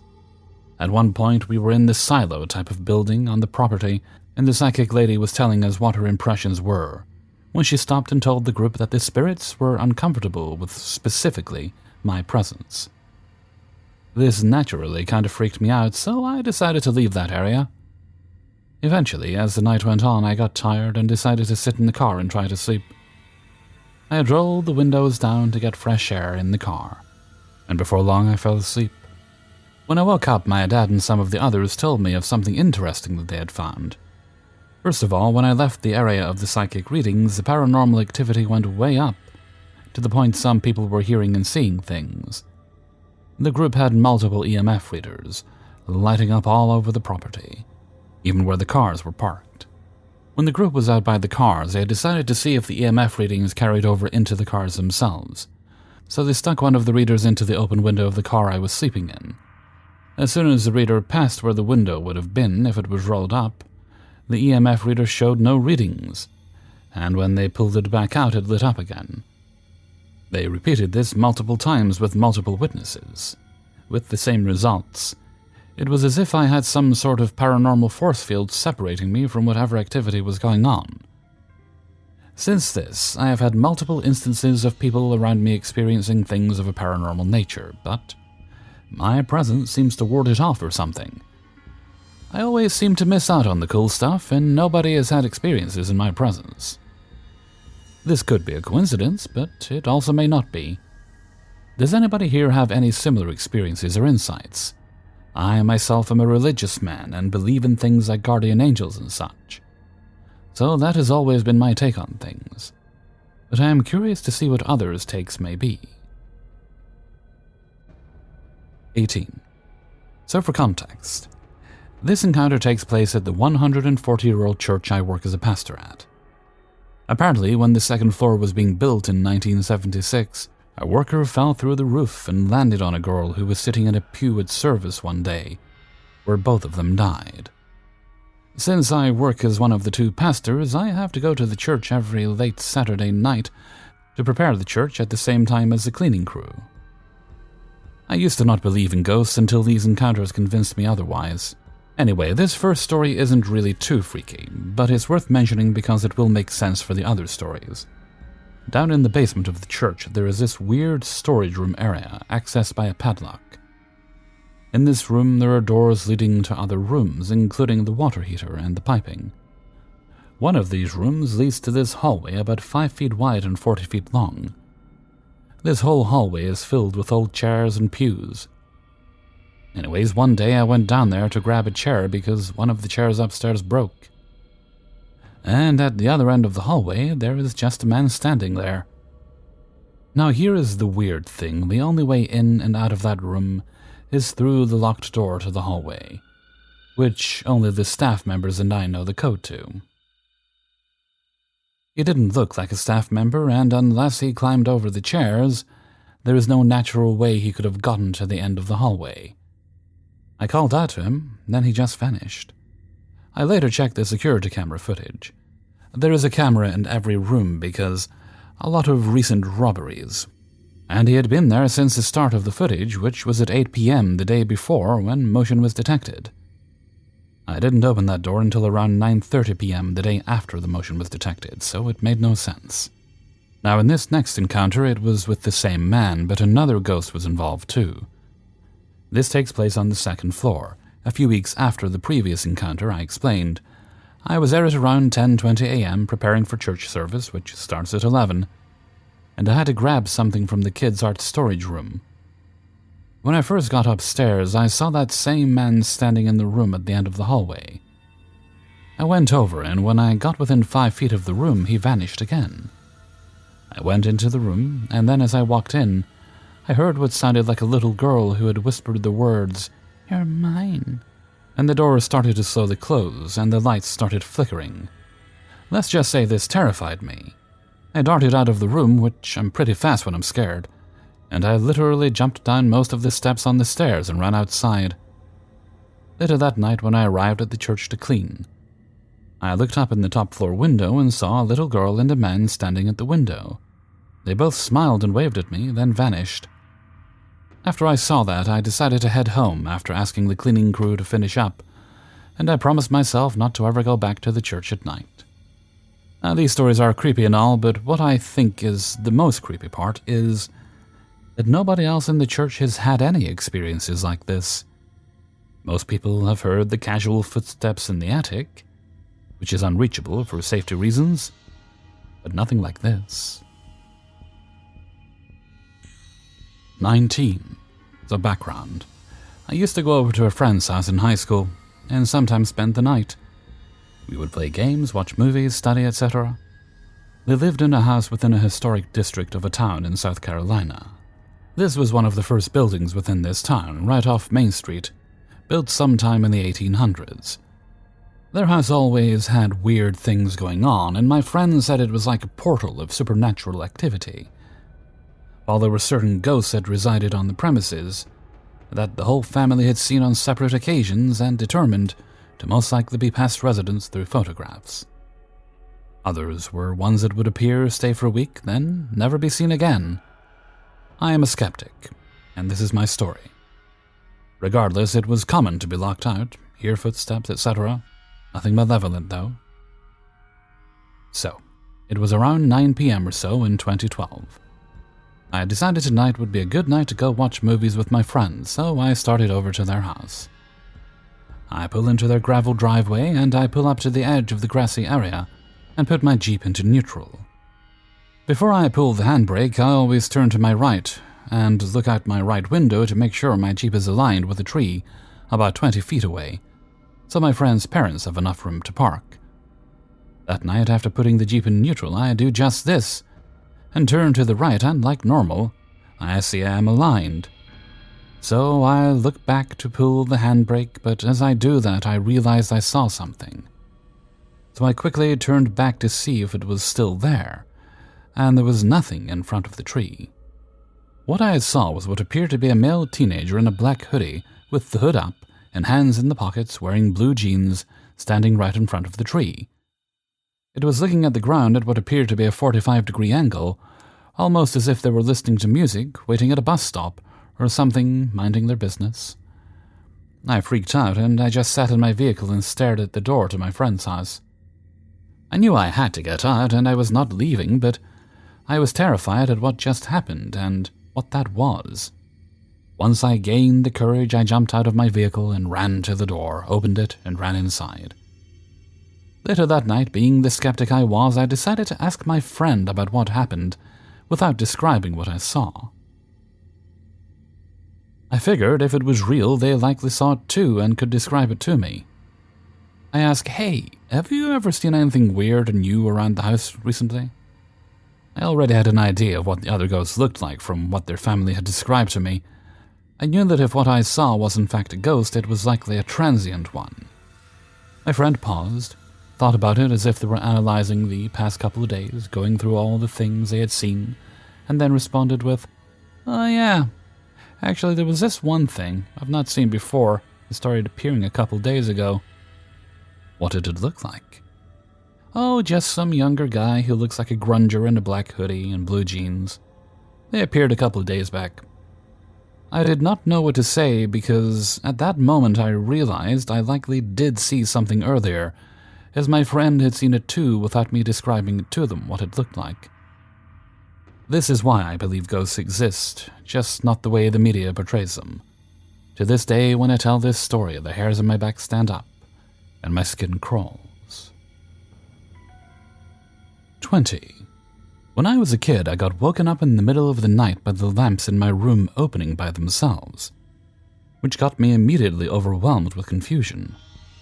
I hesitated before I took all my courage and ran quickly to the door and peeked outside, and saw how pitch black and absolutely quiet it was, as if my only lights had been suddenly opened in the whole house. A bit of context. My grandparents own a very big cottage, and there were a lot of family that week for summer, about 12 people in the house and 6 on my floor alone, and if anything strange happened, like a light suddenly switching on in another room, I would hear at least one of these people complain about it for sure, or walking, doing any noises really, but nothing.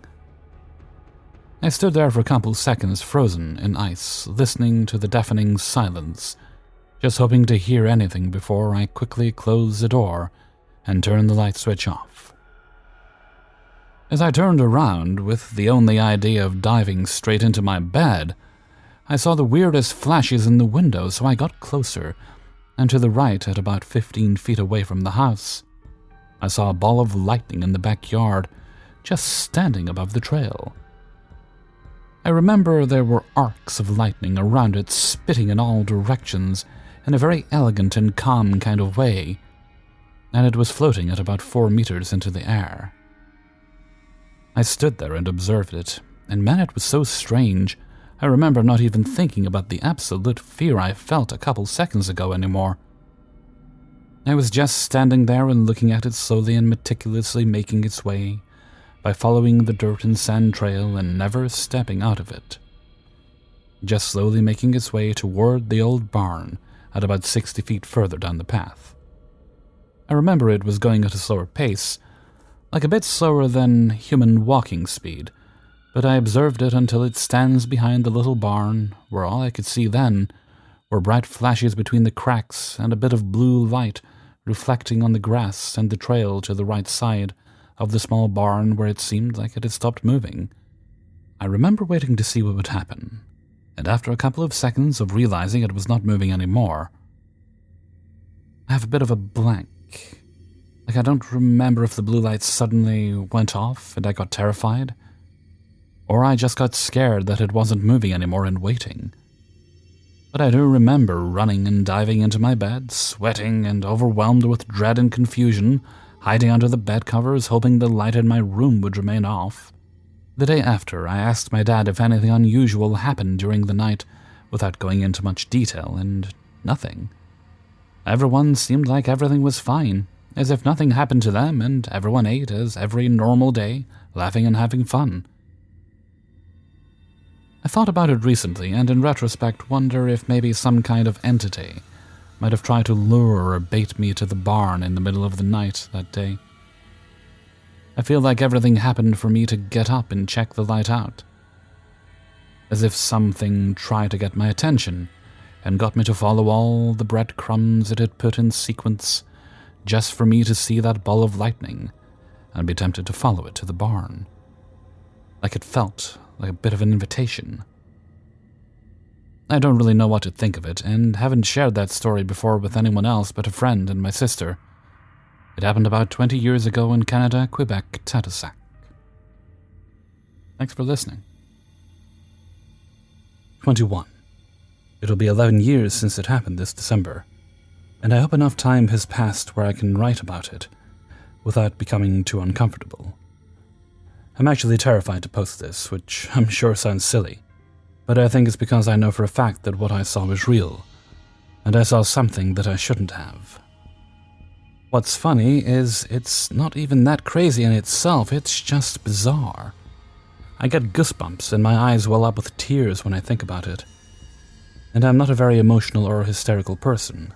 Maybe a tad paranoid now, though.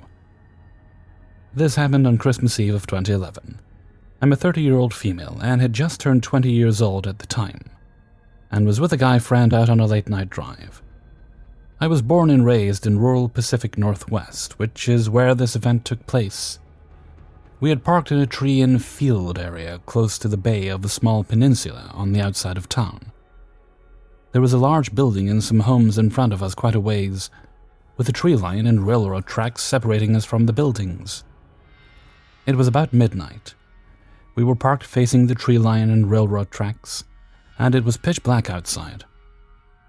We had sat there chatting for a bit, and I recall seeing some lights from his stereo reflecting against the glass in the window of the door next to me. I was looking at the reflection of the lights when I saw something lit up just past my window that caught my eye, and I looked up and deeper into the tree line. The best way I can explain it was as if someone was standing on the tracks and took a soccer or basketball, dipped it in kerosene, and lit it on fire on the ground, and began to slowly lift it up above their head. I didn't see anything being ignited, though. It was dark, and then it was there on the ground and then rising. My first thought was that a transient had lit something on fire on the tracks and was messing around with it, and we immediately sat straight up to watch, as well as assess if we needed to pull out of there and speed away. Except the fireball kept rising. The flames were wild and huge and were blue in some areas, which told me it was burning incredibly hot. And the flames seemed to be dripping? It was eye-catchingly bright against the blackness of the night. To our absolute horror, it continued to rise straight up higher into the sky, until it was what I would say is skyscraper height. Not into the sky necessarily, but very, very high up. Much higher than the average building, but we could still barely make out the shape of it. Then it moved. It hovered slowly but surely over diagonally until it was right above our car. We looked up and through the open sunroof, again in absolute horror, but could not move or speak, just watched. It felt as if it was looking at us, which feels silly to say, but is absolutely how we both felt. Tears started to fall down both of our faces. It hovered above us for several minutes and then ascended higher into the sky, and began moving away from us, going higher and further away towards the coast. My guy friend turned his car on and slammed it into drive and said he wanted to try to follow it, but I asked him not to. We went to his house afterwards, shaken up, which is when the paranoia started for both of us, looking out the windows, closing all the blinds and locking the doors, etc. We weren't sure why, but we just felt like we had to do something. The next day, Christmas Day, I invited him to go to a family dinner with me, but not before we drove out to the train tracks to look around. The tree line is thick and bowed inwards towards the other side of the track on each side, almost creating an archway of sorts over the tracks.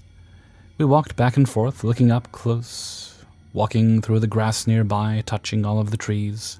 Nothing. No burn marks or ash, no smells, no evidence of any liquids or flame accelerator, nothing. We didn't tell anyone, but we were still afraid. Because it's not natural or normal, and something about it just felt so wrong, but so curious and strange. Not long after, my guy friend began showing really intense signs of mental unwellness and delusions.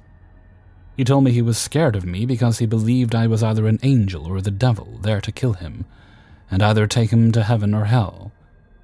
He began seeing faces in the knots of wood floors, getting in violent fights, breaking into my apartment when I was gone, and leaving odd items, etc. We stopped speaking and hanging out, and that was the end of it. But he's the only person who saw what I saw close up, and I will never speak to him again, so I kept it mostly to myself. I've since told my mom, my best friend, and my husband about the incident, but nobody else. My best friend is into paranormal and government paranoia stories, and showed me online threads of people talking about seeing fireballs high up in the sky, flying over places somewhat close to me, such as Seattle and Portland, etc. But I seem to be the only one who has seen it from the ground up. Or, well, I'm one of two. The other is currently in jail for a pretty serious assault. And I don't think anyone would listen to him in a serious matter at this point anyways, because of the state of his mental health, unfortunately. This isn't anywhere nearly as scary as some of the things people have seen and experienced and wrote about them, but I'm super aware of that. I just had to get this story out at some point. I still feel so uneasy when I think about it, and I feel the need to look outside and make sure I'm not being watched or something when I think about it. Maybe somebody here has seen something similar or has a theory of what it was. I pride myself on being a very logical and analytical person, and perhaps that's why seeing what we did bothers me so badly. It completely defies logic. Thank you for listening to my post. I hope I start to feel better and can make some sense of it soon. 22. I grew up in Cochise County, Arizona. Back in 87 or 88, my sister thought it'd be fun to buy a Ouija board and play around with it. I was in the 5th grade at the time, she was in 3rd. We both used it with our friends, amazed at the possibility of reaching out to the dead. Of course, we asked questions about our futures and what heaven was like. I suspected my friend was the one controlling it, as everything for my future sucked, while his was on the path of Richie Rich. Everything changed when some of my mom's students came over to hang out. This was the 80s, so things were different. 2 of my mom's students, CJ and JT, adored her. When my sister told them about the board, their teenage minds kicked in. They told us about a spirit named Chris. He was a murder victim that lived in Bisbee from the late 1800s to early 1900s. I remember him having a sense of humor, and we spoke with him frequently. His accounts of the future were different from my friends'. Some of it was over 30 years ago. I can't recall those details as they weren't important. It's what happened after a few sessions. It was a weekend night. My dad was working the late shift, so it was the 3 of us and her 2 students. They were having a session when they contacted something more malevolent. The entity claimed to be Satan himself. Worse yet, it refused to leave. They'd say goodbye and it would move to no, it was taunting them. Naturally, the students and my mom start freaking out. I remember my mom commanding it to leave, quoting scripture. It refused. Then it started to spell out a last name. The energy in the room changed. It wasn't cold, it was weird. After a bit, we walked away from it.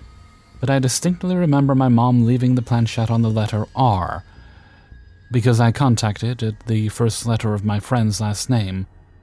Because I contacted it, I wondered if it was the first letter of my friend's last name. She didn't care. Everyone was spooked. We left the board by itself and went into the family room to decompress and watch a movie. About 30 minutes later or so, the doorbell rings. Another of her students. I invited them and remembered the board.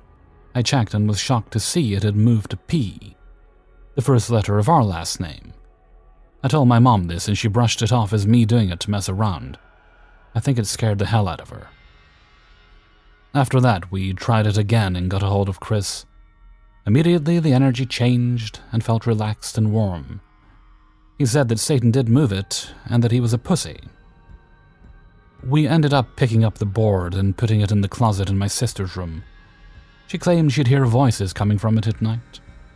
We ended up getting rid of it after a close family friend who cleaned houses saw it and freaked out. We never had anything else happen after that, never had anything really before. My parents sold the house in '88 and we moved to a different town. Now, I've always been the one to seek rational explanations for things. It's a game invented around the turn of the century, i.e. probably fake. However, the only thing I can come up with for this was that this was one of them that left and moved it. Or whatever they contacted moved it when we left. When speaking with CJ earlier this month about it, she said she didn't remember anyone leaving the room until the doorbell rang, but she did comment it spooked her. To this day, neither my sister nor I have owned one of those games. 23. I'm a 24-year-old male, work as a lead custodian for a public elementary school. Not only am I the lead, I am also the only custodian, so, as you can imagine, I am alone in the building every night. The school was built in the 1970s and is 50 years old as of this year. I've been with the school district for a year and a half. During the first 8 months, I cleaned an almost brand new school, only 6 years old, and had absolutely zero paranormal experiences. I transferred to my current location in December last year, 2021. These strange happenings began occurring about 3 months after I transferred.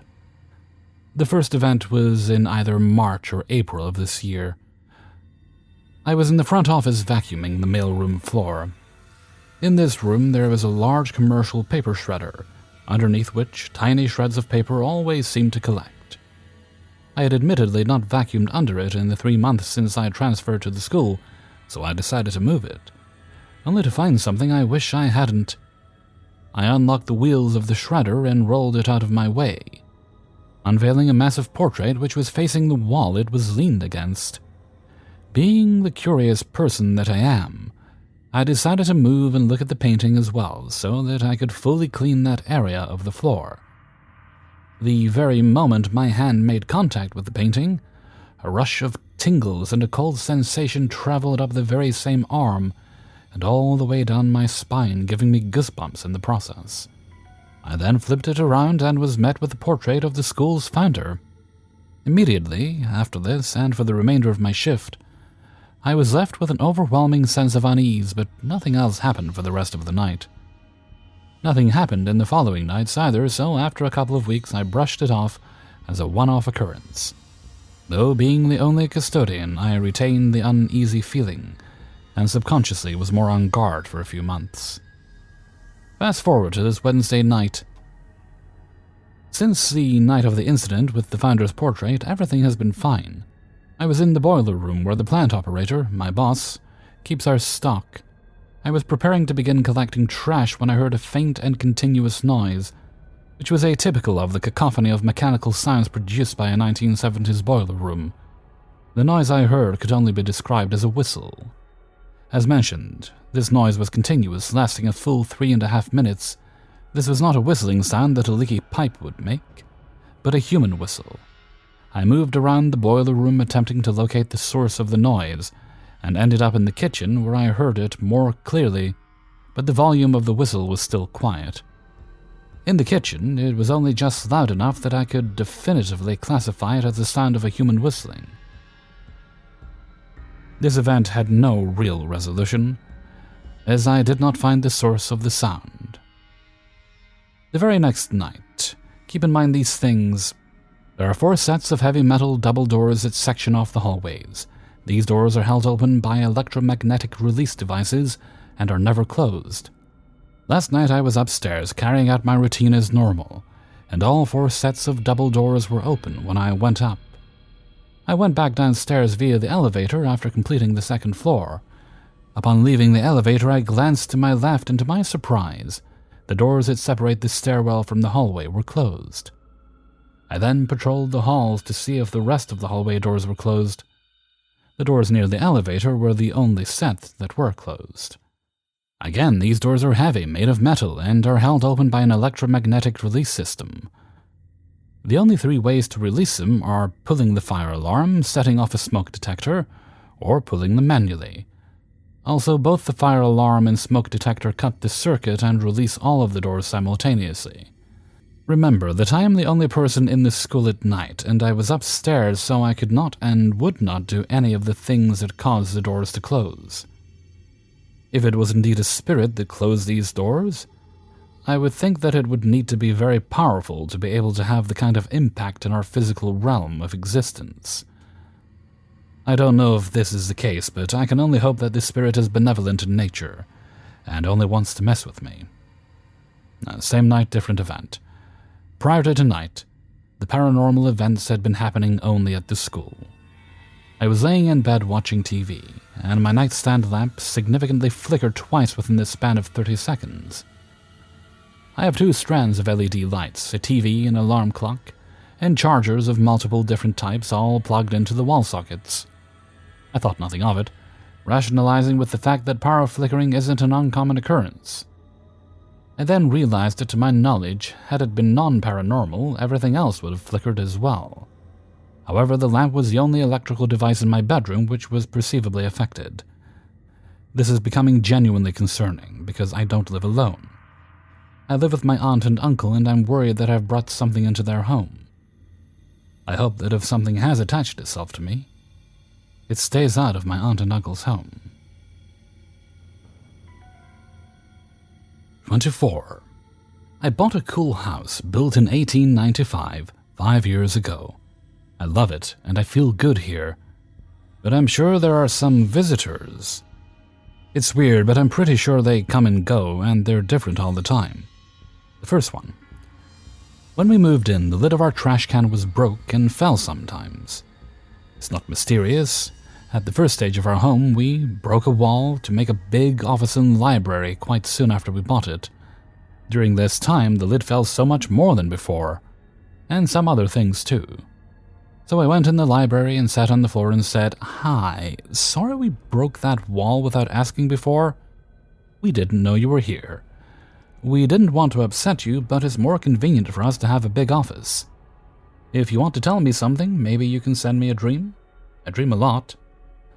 The naturopath I saw told me about that. A week later, I had a really strange dream. I dreamed about my literal dead cat. In this dream, I had to pass on a tunnel and 2 monstrous kitties with no fur tried to bite me. I finally passed the way. I was scared. Then I lived my dream. I don't remember what happened, and I had to repass the tunnel. Kitties were here, but also my cat. She came on my belly, and I felt so much sadness and love that I woke up crying really hard. Since then, the lid stopped falling. Now, the one that made me write this to ask if you had had this experience too. One night I woke up. My man was sleeping. I saw a sort of noisy black fog floating over him. I was like, okay. It's the night. It's dark. It's just your eyes tricking you. Then I never thought more about it. We have a baby, almost 22 months. She started speaking. It's so funny and cute. I love this part of being a parent. And anyway, yesterday morning, during the breakfast, she looked outside, but not really. In fact, I don't know what she was looking at, but she said, "Sore." Bobo in French, head. Sore head. And I was, "Oh, honey, your head is hurting?" "No, not Teen. Her name is Augustine. Sore head." and she's still looking somewhere, so her father told her, Miss or fellow? Fellow. Honestly, it's maybe someone she saw with her nanny. It's so hard to be sure. But I'm writing this now because she had a rough night, so I can't sleep. I'm alone with her. Her father will come tomorrow. And when I started to fall asleep, she spoke and cried a little, so I opened my eyes. And guess who was watching me sleeping, literally in front of my house? The noisy black fog. I freaked out so I couldn't move for a few seconds. Then I turned the light on. Since I woke up, my little baby seems to be sleeping well. I really don't know what to think about that. Maybe it's just in my head. Has anyone else experienced this? 25. It began with a whisper. I had just moved into my house and decided to lay on my bed for a little break. Eyes closed, laying on my side, feeling the warmth of the sun coming through the window. I was about to get back up when I heard it. A whisper so sweet and calming, like a grandmother telling me, "You are not safe." It didn't feel harmful, so I ignored it, and I continued to unpack. Months later, I was coming through the back door after work when I felt a strange vibe in the house. The room felt heavy and difficult to breathe. It felt bad, immediately. I felt like someone was in my house, so I went from floor to floor in search of a broken window or proof of a break and entry. This wartime home had 3 floors, a partially finished basement. Clear. Main floor that is the opposite of open concept. Clear. Upstairs with a narrow staircase, leading to 2 small bedrooms on each side. One of these bedrooms had a small door to the attic space. Upon moving into this house, I had screwed this door shut to avoid my cats from getting into that space. Well, when I entered the room, the small door was wide open and the screw was across the room. The first thing that came to mind was squatters. I wasn't about to poke my head in there to check, so I called my brother over to check it out. He explained that there was only a few boxes of toys in a corner, that was it. I tried to brush it off. Months rolled by before anything happened, until I started hearing things that didn't make any sense. It began with what I can only explain as lullaby music, coming from upstairs, normally being directly above where I was sitting in the living room. I brushed it off and maybe the old toys were acting up because the batteries were dying. The lullaby music transitioned into hearing footsteps from one bedroom to the other and back. I tried to convince myself that it was just my cats. One night I was laying in bed, lamp on, reading. My bedroom was against an exterior wall with no headboard. Scratch, scratch, scratch. The sound came from behind me. It was just a tree branch brushing against the siding. It continued, moving with the wall. Mice? As the nights went on, the scratching would start in the same spot in the wall, behind me, and would go up to the ceiling and back down. I continued to brush it off as mice. The scratching progressed. Same spot up to the ceiling, and now going across the bedroom, the room with the small attic door. The moment I could no longer justify it would be when the scratching did the same song and dance, but this time it came down the stairwell, down the hallway into my bedroom doorframe. My door was opened. Nothing was there. After that, my nights were filled with nightmares that began to get more vivid. One night in particular will haunt me forever. The night that I saw something. Laying on my side of the bed, I felt something enter the room. I could feel something move to the door, across the foot of the bed and to my side. It lingered. In that moment, I thought someone broke into my house and is here. The figure was dark. A white shirt and long dark hair, it just stood there. I launched myself to my lamp and flicked on the light. I turned and it was gone. The figure was gone, but the room was so heavy. It felt so negative. My fight or flight response was triggered and I bolted to my car and had to leave. I slept at my parents' house for the rest of the night. I returned to the same vibe. The house felt like it wasn't mine anymore. I was invading another space. My cats were constantly on high alert, constantly jumping and running around the house, staring at spots on the walls. I felt like I was going crazy. I kept catching shadows in the hallway, but the cats would stare at the same shadows in the hallway as I would. A small comfort to know it wasn't just me. My mom, who has always been open to these types of occurrences, she would watch my cats whenever I was gone for the weekend, which started happening more often. My mom became more and more fearful of my house, not wanting to come by alone. The place that freaked her out the most was the hallway with the stairwell, the same place that I would feel watched day after day. I tried everything. I tried saging, I tried bringing in good vibes, I even called a medium. She arrived shortly after Halloween and brought oils, sage, candles, salt, etc. We walked through the house, room to room, saying a prayer, rubbing oil on each door and window, putting salt in every corner. The last room we went to was my bedroom. The worst space.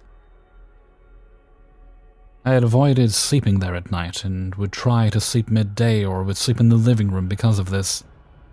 She entered, said nothing, opened my closet door, stared into it for a good minute, closed it and immediately wanted to leave. I tried to have her finish the cleanse, letting her know that this was the worst room and really needed her to help. She wanted to go. As she was packing up her stuff, she gave me rosemary to put under my bed and salt for my doorway. That was it. She left. As months turned into years of dealing with these occurrences, I started inviting friends over to stay the night, hopeful that they may confirm what I felt and saw. One night I had a friend over and we had just gotten into bed. She was too freaked out to sleep alone and demanded to sleep in the same bed as me. I, being a horrible friend, gave her my usual side. Lights out, we talked, waiting to drift off to sleep. But I heard something by the door. Again, the door was opened. I looked over at it and saw the door starting to move just a little bit back and forth. Then it started moving wider. I'm tearing up just thinking about this as I remember this moment. I shook my friend and she refused to look, trying to say it was probably just the cats. I wish I could have agreed. But both the cats were laying between us, watching the door as I was. I snuggled up to my friend and tried to sleep. I didn't want to live in this house any longer. Not after my cats passed away, one after the other. They were both fine and then boom, gone. I experienced depression, sleep paralysis, a horrible breakup, a stalker, an accident that permanently scarred my hand. I was done and sold it. The last occurrence happened when I was laying in bed. I was rolling from side to side because the room was too warm. I poked my foot out from under the comforter. Moments later, I was tugged by the foot, pulled off my pillow. At this point, I was so tired of the experiences and just didn't care anymore. I pulled my foot back under the comforter, grabbed my pillow, and tried to go to sleep. I haven't experienced anything since I moved out. Looking back, I can recall how eager the previous owners had been to move. From accepting my offer that was $20,000 below asking price to them experiencing some weird occurrences they had. Experiences I had brushed off as fun stories. One that I can still recall was how they claimed that they had opened up the bedroom walls to renovate. They had found hundreds of old razor blades in the walls. Unexplainable as to why they were there. I feel so sorry for the new house owners and wonder if they have experienced the same. 26. My boyfriend moved in recently, as we are expecting a baby in May. We have both been sensitive to paranormal occurrences in our life, living in haunted houses and seeing the unexplained, etc. But this is different. I have lived in this apartment for 3 years and felt nothing but peace aside from having the neighbors from hell for 2 of those years, but nothing paranormal. The air is light, and you don't feel anything menacing. In previous homes I've lived in, I could feel a presence as if someone is there. And as far-fetched as it sounds, I do consider myself somewhat of a clairvoyant. There are several events in my life that I had predicted correctly. It's almost Halloween, and things in the house started moving around. I don't know if it's because the veil is thinning, or if it's because my birthday has arrived. Or the thing that's been following my boyfriend around his entire life has made its way into my home. Some instances that occurred in the past 3 days. The deodorant in my clear work bag physically lifted up in the bag and dropped. The bag has stayed in the same place for the past 4 days. Washed silverware sitting in the dish rack was heard clinking together. A bottle of cleaning solution that was placed on top of the refrigerator flew down to the ground as my boyfriend walked out of the kitchen. My state passes out candy the Thursday before Halloween. It's so lame, I know. And as I was sitting on my porch in front of my closed door, I heard footsteps shuffle up behind me. I had looked around to see if any kids were walking up and down the street, and it was empty. There's no way and no room for someone to sneak behind me. Several loud knocks were heard just an hour before this was written. However, I am willing to explain most of these occurrences away with logic. I have 3 dogs and 3 cats. It's an animal parade, who are very reactive to sounds and presences. Example, my dogs freak out and bark at the neighborhood raccoons, making their nightly rounds to everyone's trash cans. They have not barked or acted strangely, and my cats do like to tumble and play roughly with each other upstairs, causing the knocking sounds. The cleaning solution can be explained by my heavy-footed boyfriend walking by the refrigerator, and the bottle falling at the right angle to get a good distance. My boyfriend thinks he brought something or someone with him when he moved in. If he did, I don't think it's anything malevolent. But with it being my birthday and being so close to Halloween, I'm willing to ascribe to the idea that it's my father who passed when I was 7 wishing me a happy birthday, as that is genuinely the happiest one I've had since his passing 19 years ago. Or it could just be pregnancy brain making us go a little crazy during this time of year, and all of this is completely explained away. What do you think? And I hope you all have a happy Halloween. 27. For a few years, I worked nights at an apartment complex with a program for disabled individuals. They had their own apartments, but the building was staffed 24/7. There was only one night worker at the time, and it was basically like being a security guard. They all slept independently, and I was just there in case anything were to happen. There was a staff office in the basement level of the building, and I would lock the door and just hunker down in there for my shifts, often watch a movie, play a game on my phone. The individuals knew to come and knock on the door if they ever needed anything, but this didn't happen too often. The office was down a long hallway, and the only other room off this hallway was a boiler room, which was locked. For reference, I was in my 20s, a very small and weak girl. That part hasn't changed. So it was creepy sometimes working down there alone at night. This happened one night a few years ago. I remember it was around 2 a.m., and I was not watching a movie or doing anything that made sound. I was just scrolling through Facebook and my phone. I heard a knock at the office door. It was so clear, and 100% not a noise from within the building, something on my phone or anything like that. I remember it was 5 quick knocks in a row. It was a small office, so it took me about 3 seconds to get up and open the door, and there was no one there. Earlier I mentioned the office is down a hallway. Well, this is relevant because if it were someone messing with me, which I don't believe was the case, they would have not had time to get back down the hallway that quickly. Or at least if they did, they'd still be in the basement floor, and there really wasn't anywhere to hide there. It was just a hallway off of another hallway. If it was someone who then went up the stairs or went into a nearby apartment, I would have heard it. You could hear everything in this building. I did not see or hear anything at all. It happened one more time, probably 4 or 5 months later, but the knock this time was quieter and more faint. But same as before, I know I heard it, and no one was there. I didn't tell my boss that this happened specifically at the time. I was kind of embarrassed, didn't want to be seen as overreacting, but I did ask if we could get a peephole installed at the office door. I would have loved to have been able to see what was outside the door without having to just swing it open. She said she'd put in a request for it, but I guess it wasn't approved because it never happened. One of the individuals, a woman in her 30s with Down syndrome, complained to staff that she had trouble sleeping and that the building was haunted. She never elaborated further, but I do remember her saying that more than once. Feel free to share stories or something similar happening in the comments. I'd love to hear them. 28. This story takes place way back when I was a little boy, like 8 or around there.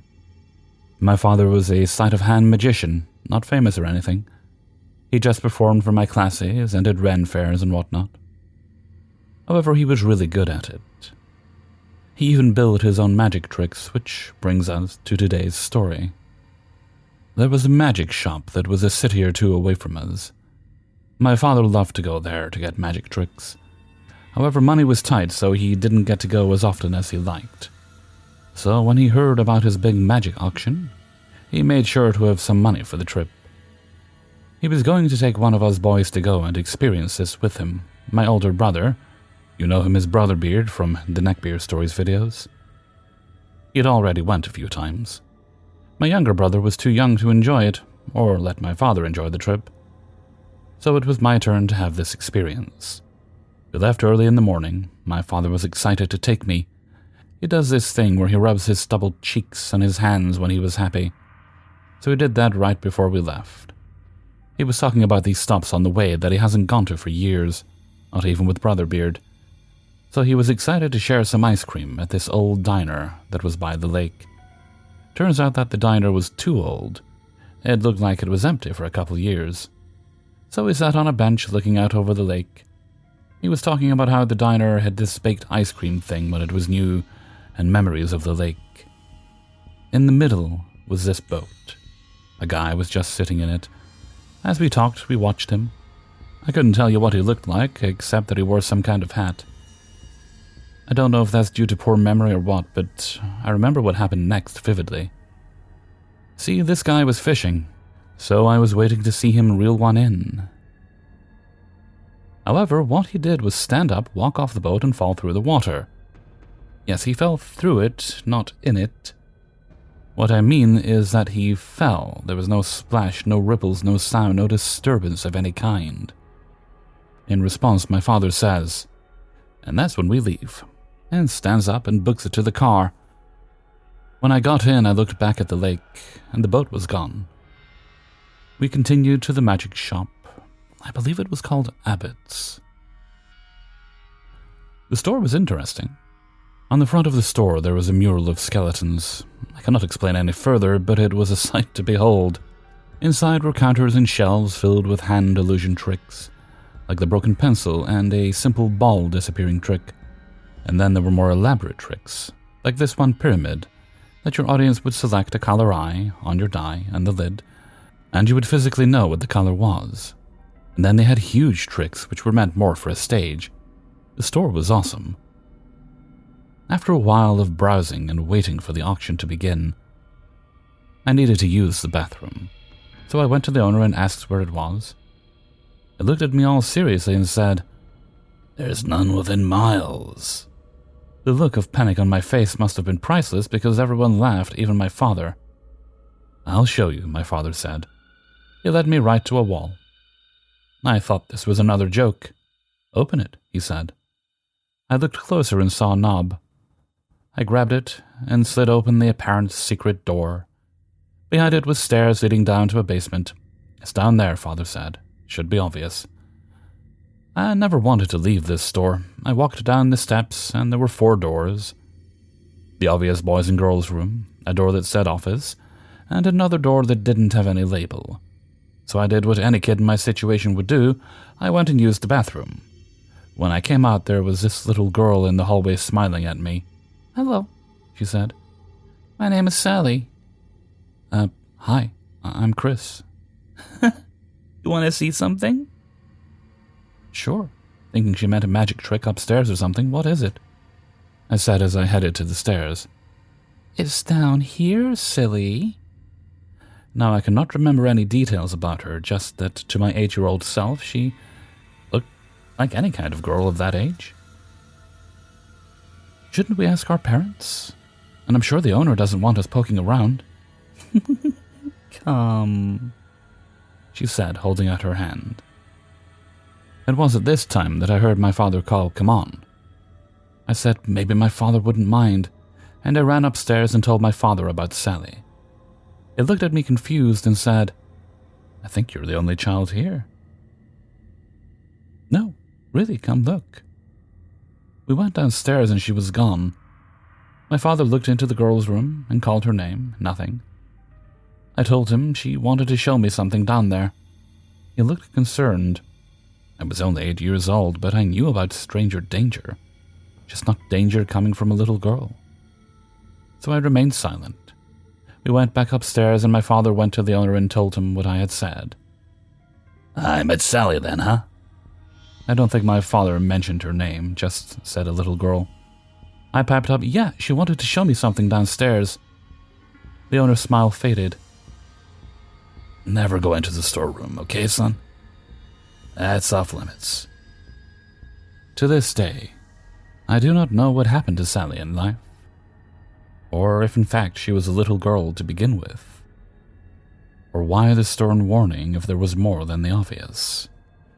Much after that fact, when I was researching the paranormal around Kalamazoo and the neighboring country, I learned that around that area, including the lake, there were massive amounts of sightings.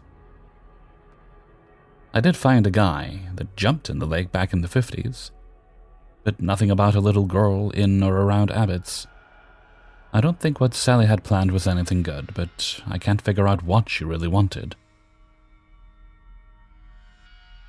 29. I will begin with stating that I am a skeptic. I moved into a beautiful old apartment in America's most famous Civil War town about a year and a half ago. The first strange occurrence I have had happen to me while living here occurred a little after I moved in. I was sitting at my desk in my office when I heard someone knocking on my door that leads to the entranceway. Of course, when I opened the door, there was no one there. Before anyone says it was a local youth of some sort playing a prank, let me state the following. Whenever the external door that leads to the street is opened, the change in air pressure in the entrance stairway causes my door, the one that was knocked upon, to rattle. If that makes sense. I did not hear a preceding door rattle. Also, I work from home, and the only neighbor sharing this common stairway works a day job for the Battlefield Park Service. This happened around 10 a.m., so it was not the neighbor, and there would be no reason for anyone to be entering our stairway. It was 100% 3 knocks on the door. Not aggressive banging, it was like a "hey, I'm here" kind of knock. I just sort of brushed it off at the time, not really thinking much of it. I did not have anything out of the ordinary occur since the knocking incident, a little over a year, until this past Wednesday. Around 10 a.m., I was sitting in the office again, doing normal work tasks, when out of the blue a male voice came through my desktop speakers speaking a full sentence. I don't know what was said, but it was 100% male and a full sentence. It wasn't like the sketchy EVPs you hear on TV shows and such where you have to really try to hear something, or make something out of the static. This was crystal clear, but I still have no idea what he said. I'm not sure how to explain it. It was almost like he said something to me in a crystal clear voice, but it was just gibberish. Very similar to the "what English speakers sound like to people who don't speak English" YouTube videos, if you know what I'm talking about. I also want to state that my speakers were powered on, but my desktop was off. Maybe I got some sort of radio interference coming through the speakers? I'm not sure. I find that unlikely, though, considering they aren't radio speakers, there's no antenna. They're just plugged into the wall for power, with an auxiliary going into my desktop. This one definitely creeped me out a bit more. It was like Someone was talking directly to me, and they waited until I was sitting at my desk directly in front of the speakers to talk. The speakers are on literally all of the time, and I have never heard any sort of interference or voice, whether I was in the office or somewhere else in the apartment. Moving on. Later that same day, I was unwinding on my couch in my living room watching a documentary, relaxing before bed. Out of nowhere, the Google Home in my kitchen starts spouting off about PetSmarts in my area. Google Home is Google's version of Amazon Echo and Alexa, for those who don't know. I initially thought that somehow Google mistook some of the dialogue in the documentary for a "Hey Google, blah, PetSmart." This would still be a little strange, as that has literally never happened since I've moved in, and the kitchen and living room are on complete other sides of the apartment. In an attempt to confirm my suspicion, I paused the documentary and firmly vocalized "Hey Google" from the couch. My phone, which was sitting on my coffee table between the TV and myself, picked up the voice cue. Not the Google Home in the kitchen. This leads me to believe that if the documentary did play audio to trigger a false "Hey Google," my phone would have picked it up. Not the device in a completely separate room on the other side of the apartment. With the speaker incident happening earlier in the day, and then this happening later the very same day, I was a little on edge, to say the least. I called a friend and told them about what happened earlier in the day, as well as what I just witnessed during the course of the documentary. They came over and spent the night. Again, I'm a skeptic, and perhaps all of these incidents can be explained rationally. I'm not sure how to feel. I don't feel any negativity in the apartment, if that makes sense, but definitely felt like I witnessed something out of the ordinary. Nothing strange has occurred since Wednesday. Things seem back to normal. I just wonder how I've lived here for a year and a half and witnessed next to nothing paranormal, and then get a bunch of activity in a single day. Any thoughts on what this might be, or my experiences in general? 30. It was the summer of 1993. I had just turned 13, and the UK was rarely experiencing a spell of half-decent weather. Myself and my friends made as much of our own entertainment as we could back then, and although we had games consoles, we still preferred to be outdoors. To be fair, that's where the most fun could be had. We weren't terrible kids, but we would spend time going into places we shouldn't be, and nosying around abandoned buildings and alike. Nowadays, if we had carried cameras, we would have called it urbex, but back then it was just trespassing. But on the day this tale occurs, myself and 3 friends decided to stay closer to home. The area of Greater Manchester I lived in was a standard northern working-class town. Rows of uniform red brick terraced houses, with the odd row of larger properties thrown in to make everyone jealous. My house was third from the end of one of the uniform terraces and would have made very few people jealous. The house itself had very little space around it, with only a 10-foot by 10-foot yard to the rear. This was closed by a 6-foot wall, which we could all climb and head along from house to house, until a stroppy neighbor screamed at us to get off their property. This particular day, we must have gotten bored of our very early and boring version of parkour, and decided to just relax while sat on the wall enjoying the sunshine. At the end of the row of houses I lived in, the yard walls met an abrupt end, where they met a larger, more ornate wall set at the bottom of a row of large, more posh houses on an adjacent street.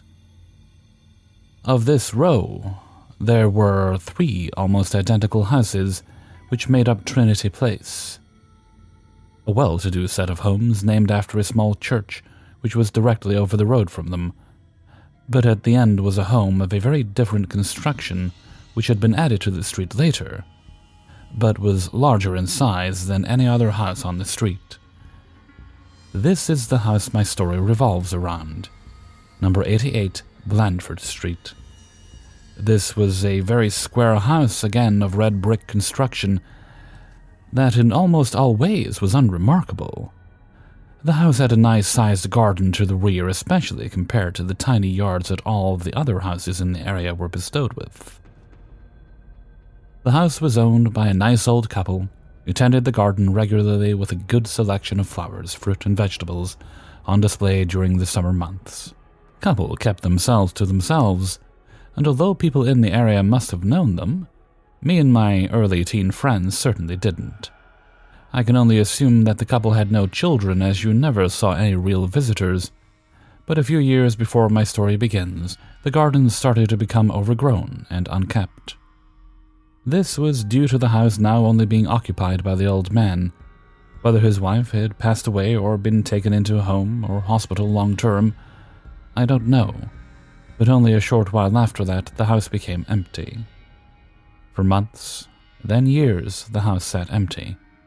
No for sale sign ever appeared, and no movement ever happened in the house or garden. The thing about empty houses is they attract attention.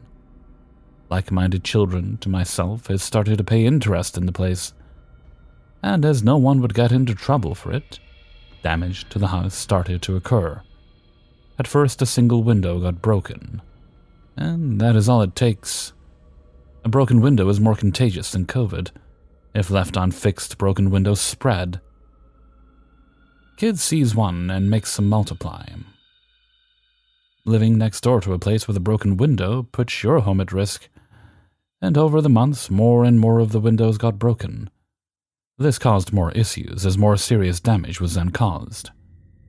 One morning people woke to find that number 88's roof had been damaged when a group of enterprising chaps had stripped the roof of its lead flashing for its decent sale value as scrap metal.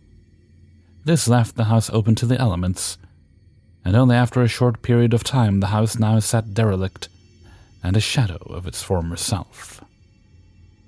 This is where I take my story back up. Me, my two cousins, and my next-door neighbor had been enjoying the freedom of the school summer holidays.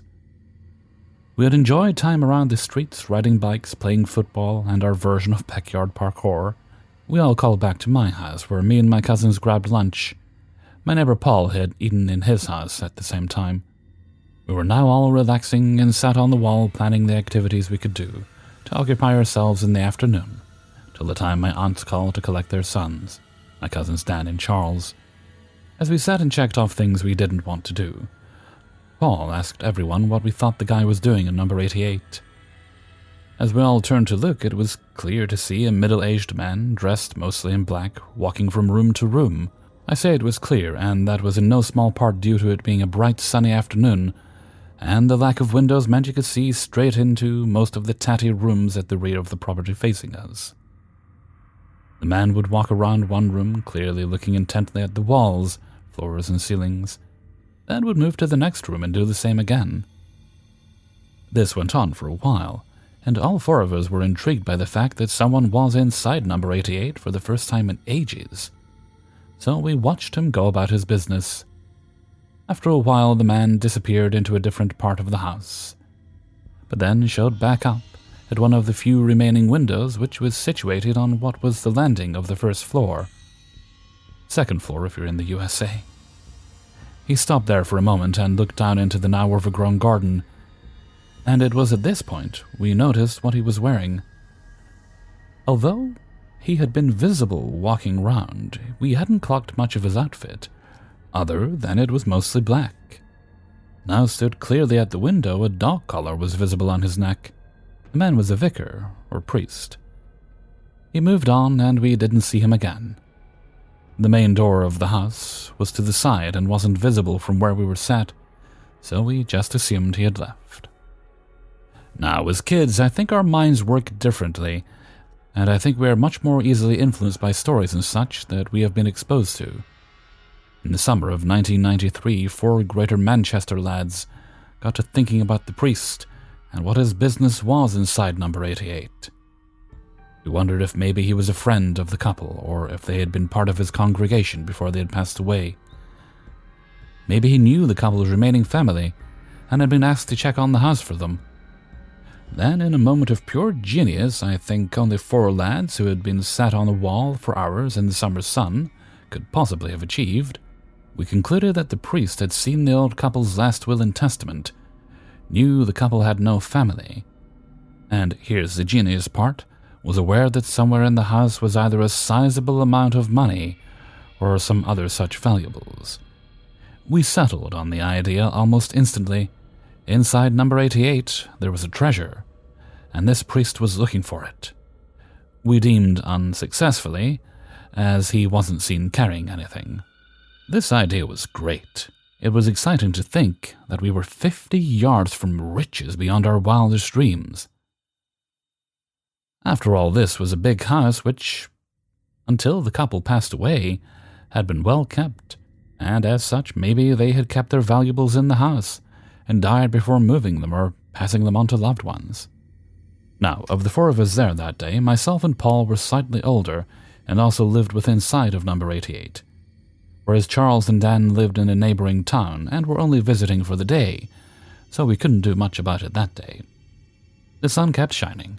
We kept doing what we were doing, but every so often, through the day, we would talk about the hidden treasure within number 88. Now, this is the 6-week summer holidays, and you have to make your own entertainment, and there's only so many walls we could climb and games of football we could play, so myself and Paul decided we should maybe partake in one of our other favorite hobbies, and set about a little early 1990s urbex. We were only a few feet from the garden wall of number 88 at most times, and dropping into the garden so we could have a look around the house would be no problem to either of us, and we would be able to do it mostly unnoticed. The weather was still good, and it was now the start of August. It had been a week or so since we had seen the treasure-hunting priest, and although we hadn't seen him or anyone else since, we had been paying much more attention to the house since then. After all, as far as we were concerned, it contained treasure. We agreed to have our lunch at noon. We call it dinner around here. And then we could head into number 88 for a proper look around, and we were sure that the 2 of us would be able to find the hidden treasure the priest had failed to find. It was a nice day, and as it was summer, this would allow us around 7 good hours of daylight with which to find our riches. We set off along the wall nice and quick. Without incident, we dropped into the garden of number 88 and headed towards the large empty house. As we approached the house, we aimed for a large window to what used to be a dining room. The glass was long since broken, so we could easily climb into the house. Once inside, we were both shocked by the state of the interior. It's shocking how quickly an empty building can start to fall apart, and especially with windows gone and damage to the roof. Nature has started to reclaim the house as its own. Just looking around the first room, we could see the paper was peeling from the walls, plaster had fallen from the ceiling, and areas of the carpet had actually started to grow grass. We checked around the room, looking for anywhere items could be hidden. Marks on the wall where hidden compartments could be housed, and patches on the floor. We found nothing, so we decided to move on to the next room. We headed into the kitchen. This means lots of cupboards to check and places where possibly some things could be stashed. The drawers still contained cutlery and silverware. I don't think it was actually silver, but 2 early teen boys didn't even think to check that. We found pots and pans in the cupboards, crockery and such and others. We checked everything, including beneath the oven and sink, but found nothing. We lifted the vinyl from the floor and still found nothing. We moved further into the house, now stood in the main hallway. The stairwell stretched up in front of us. To the side of the stairwell was a small door. We opened it up and expected to find a cupboard, but another set of stairs lay before us. These headed down into a cellar. We hadn't thought of this. We lived in small terrace houses, and the idea a big house would have a basement never occurred to us. We had planned this little exploration during the day and hadn't thought there may be a pitch-black area of the house we would have to look at.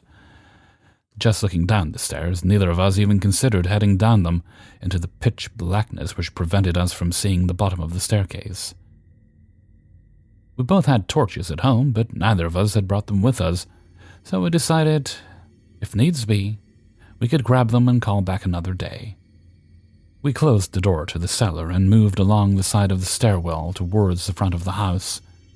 The main door to the street was in front of us, with 2 reception rooms located either side of it. We picked one and headed inside and again looked around.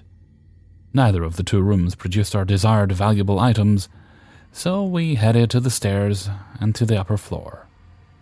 We walked up the stairs, which curved halfway up to the left, and as we rounded the curved stairwell, this is where we found out just how badly time had taken its toll on the house. The top of the stairs were partly rotten and sections of the flooring near them had already gone and looked very weak. A few steps after the end of the stairwell, we found out just how weak when Paul's foot went straight through the floorboard. He wasn't a big lad, so didn't weigh that much, but the floor couldn't support him. He luckily didn't go straight through the ceiling below and also didn't hurt himself. I helped pull him back up and checked he was okay. Paul was a little shook up, but okay. It was at this point he asked a very practical question. How could a grown adult man walk up the stairs and around without hitting the section of the floor, which wasn't strong enough to hold a lad around half his weight? Neither of us knew, but we wouldn't let that stop us from continuing our exploration. We moved carefully along the landing to where we had seen the priest standing clearly, and both stood a moment to look back across to our own houses, which were still bathed in sunshine. It was at this point we both noted how cold it was inside the house. It was an abandoned house with very few windows, but that didn't explain the cold. It was the middle of summer, and we had been in the middle of a decent spell of warm weather, for the UK at least. It wasn't just cool in there. It was almost chilly. Both of us had not really noticed until now due to excitement, but stopping for a second gave us both a chance to realize the strange temperature difference. It was odd, but we moved on. We glanced through the doors and decided to aim for the largest of the bedrooms, as this would more than likely have been the old couple's. If they were going to hide valuables upstairs, surely it would have been in there. We checked all the same areas again, but neither of us found anything. We were starting to feel a little down, and the thought that there may not be treasure began to creep into our minds. Because we thought that there may not be any actual treasure, and the fact that both of us felt cold. Summer clothing isn't the warmest after all. We started to think it may be about time to call it quits for the day. Neither of us was wearing a watch, so we had no idea how long we had actually been in the house. We left the bedroom we were in and looked back along the landing to the stairs. We could see our footsteps in the dust and muck along the corridor, and we both noted that there were only 2 sets. Only a few days before, another person had been in the house and walked in every room we had. There was no trace. 2 sets of trainer-clad footprints, including a damaged section of floor, but nothing to show that a grown adult had walked these same areas. It was odd, we both thought so, and wondered if maybe a draft had hidden his tracks, but in only a few days that seemed unlikely. We didn't like it, as it seemed odd. We hadn't noticed it earlier, but between the strange chill, and now it appeared to be evidence that we were the only visitors to the house in ages, we started to feel uncomfortable. That was enough. We decided to call it quits and get out of there. It had been interesting, but we could make the most of the rest of our day and the remaining sunshine. We carefully made our way to the stairs, but with every step a strange feeling started to come over me. As we walked along, I began to feel a little ill.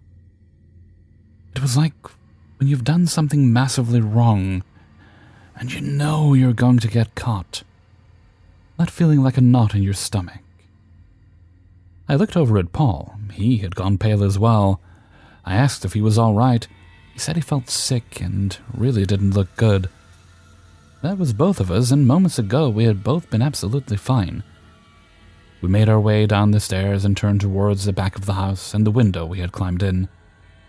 As we turned at the bottom of the stairs, we noticed the door to the cellar was open. Not just a little bit, but wide open. We had shut it earlier, and both of us remembered doing so. I wasn't happy with this at all. My sense of unease grew, and I began to feel even worse. Paul looked rough too. He was almost green, and I knew I must be too. We had to head past the open door to get out, and as we got closer it got colder. I would have guessed we could almost see our breath. At this point we stopped as we could hear something coming from the basement. It wasn't loud, but it was definitely the sound of breathing. Heavy, slow, and strong breathing. Could someone have been down there and we disturbed them? Had someone joined us in the house after we left? With every step towards the door, the breathing sounded louder. Our sense of unease grew all the more, and we both wanted to get out of the house. We started to run. Both of us were young and quick, and we fancied our chances of getting away from most people, if there was a homeless person or such in the basement.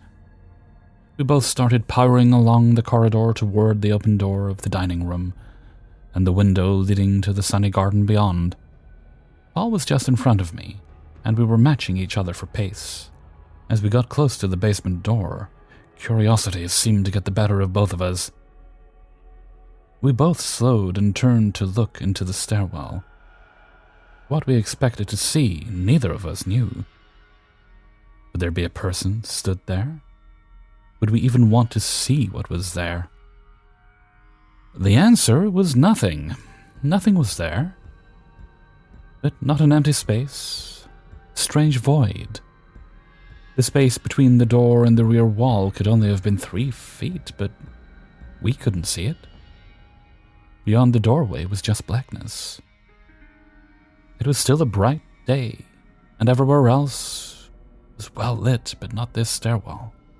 We had begun to power on again, and we had seen enough. But as we got into the dining room, we both stopped and turned to look through the doorway. We could see the cellar entrance, but looking back now, it wasn't clear. The darkness we had seen through the doorway seemed to be spreading, leaving the staircase and heading into the corridor towards us. It wasn't a shape, just a strange, spreading blackness, which seemed to us to be coming towards us and bringing a stronger sense of dread along with it. We were a few feet from the broken window, in the warm summer day outside, but the temperature was dropping still. We were very cold, very scared, and feeling physically ill. We had to get out, and we did. We climbed through the window, and were both bathed in sunshine. At that moment, we felt instantly better. We made our way across the garden, and with every step away from the house and the darkness within, we felt better. We climbed the wall and headed back to our houses. We headed into my room together and both spoke at about 100 miles an hour about what we had just been through. We both knew we had seen something. We had no idea what, but we knew it wasn't friendly. Once we had fully calmed down and started to think a little clearer, we noticed the time. It was around 5:30 p.m. We had somehow been inside number 88 for around 4.5 hours. Neither of us could believe it. We were convinced we had been in there for a fraction of that time. Even if we had spent 15 to 20 minutes in each room, we could only have been in there for an hour and a half tops. But over 4 hours was bonkers.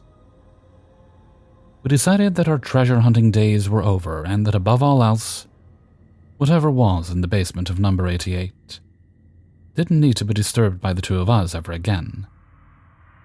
Many years have passed and I still think about that house, and as I still live quite locally, I have been back to have a look at it.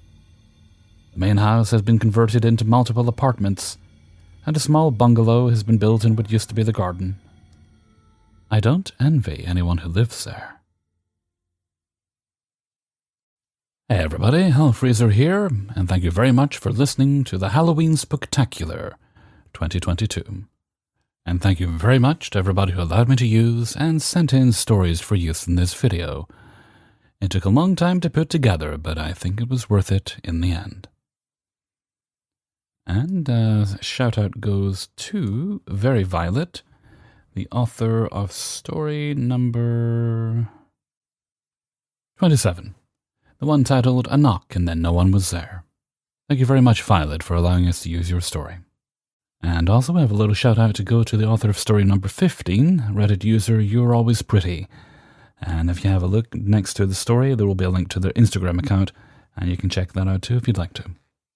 Thank you for allowing us to use your story. You're always pretty. Okay, let's see. Gonna give my voice a rest now, so let's have Hellfreezer's question of the day, and then we'll we'll all go relax.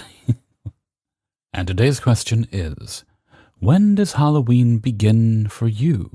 We have a lot of very cool, spooky people in the Hellfreezer community. You know who you are, and I expect some of you would like spooky times to be all year round. But for you, do you start celebrating Halloween at the very beginning of October? Or is it non-stop spoopiness all year round at your places? Maybe you like spoopy summers. Maybe you have a spoopy Christmas. Who knows? I do rather like saying spoopy. Anyway, let me know what you think. Leave your answers in a comment below. And with that, I'm going to head off for now. So until next time, thank you very much for listening, and take very good care of yourself.